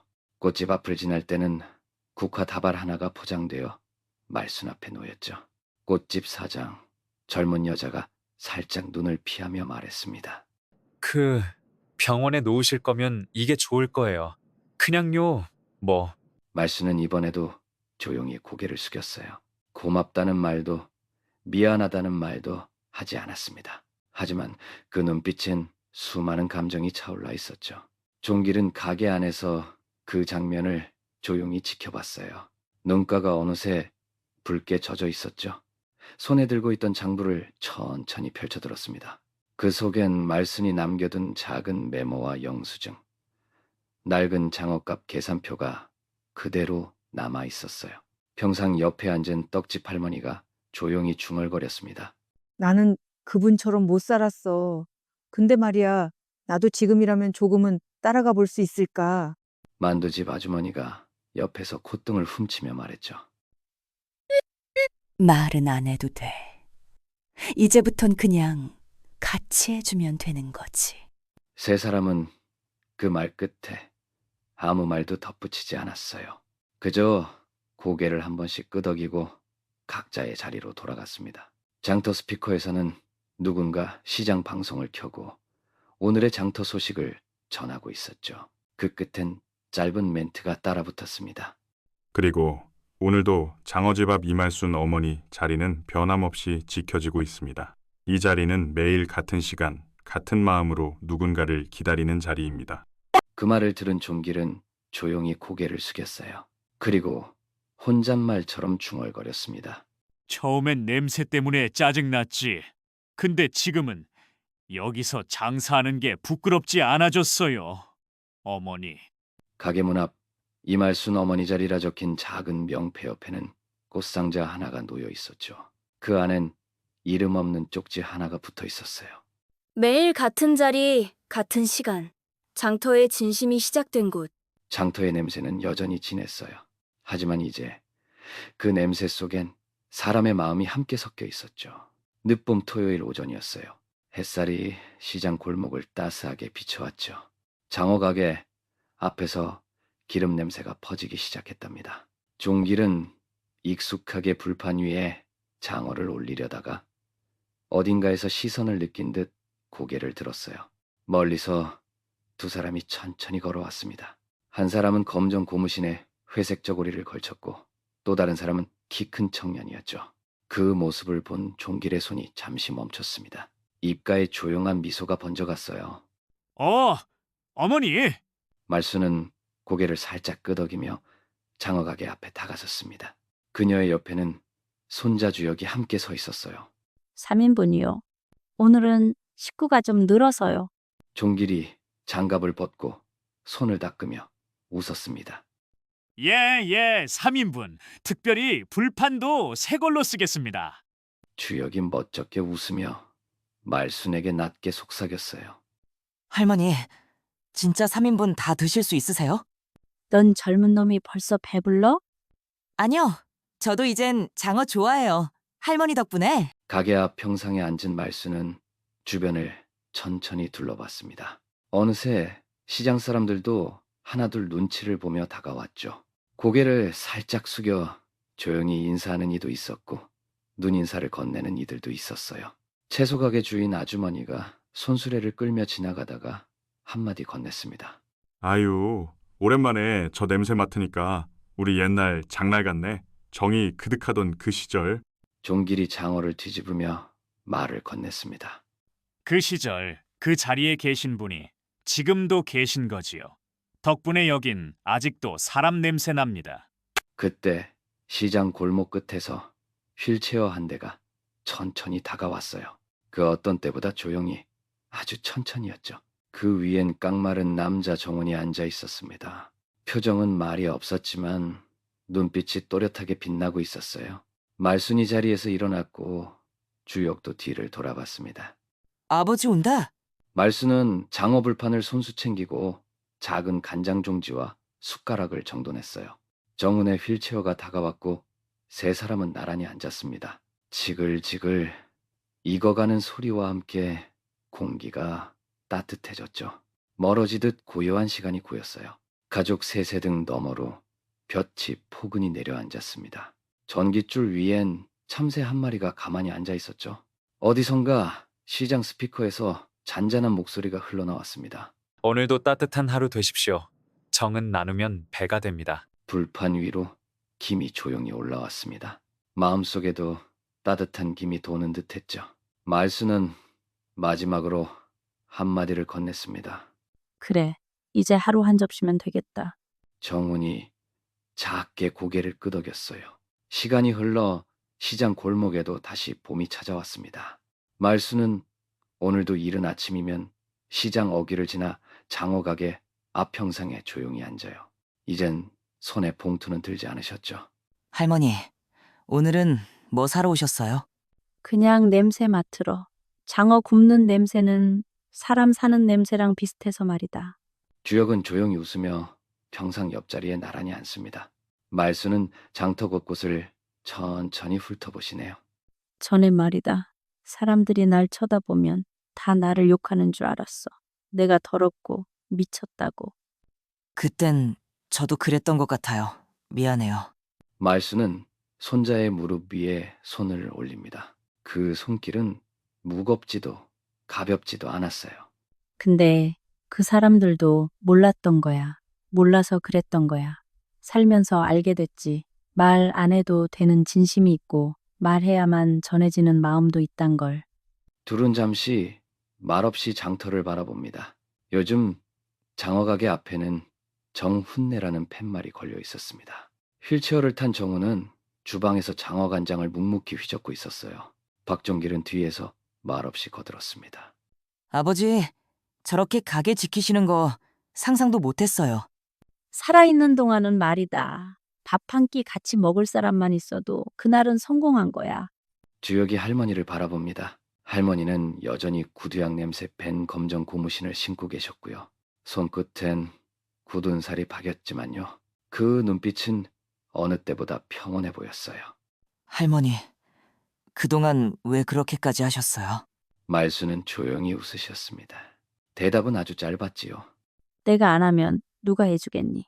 주역은 그 말에 더 이상 아무 말도 하지 못했습니다. 그저 눈가가 살짝 젖어 오르네요. 이제야 합니다. 방금 그 한 줄이 곧 탄생이었다는 사실을요. 사람은 냄새나 옷차림, 말투만으로는 누구도 판단할 수 없다는 걸 알게 되었어요. 진심은 시간이 지나야 드러나고 그 시간을 견디며 기다리는 일이 곧 사랑이죠. 가족은 피를 나눈 사이보다 끝까지 포기하지 않는 사람을 뜻한다고 믿습니다. 함께 밥 한 끼 나눌 사람이 곁에 있다는 것만으로도 삶은 충분히 의미가 있죠. 세상이 무시해도 스스로를 낮추지 마시고 누구도 쉽게 재단하지 말아야겠습니다. 말순이 보여준 사랑은 조용했지만 결국 마음들을 움직였어요. 기다리는 마음은 언젠가 돌아옵니다. 정훈이 눈을 뜬 것도 손자의 눈물이 흐른 것도 그 오래된 기다림이 만든 결과였지요. 이야기는 여기서 멈추지만요. 사람에 대한 믿음은 지금도 시장 골목 어귀에 고요히 남아 있습니다.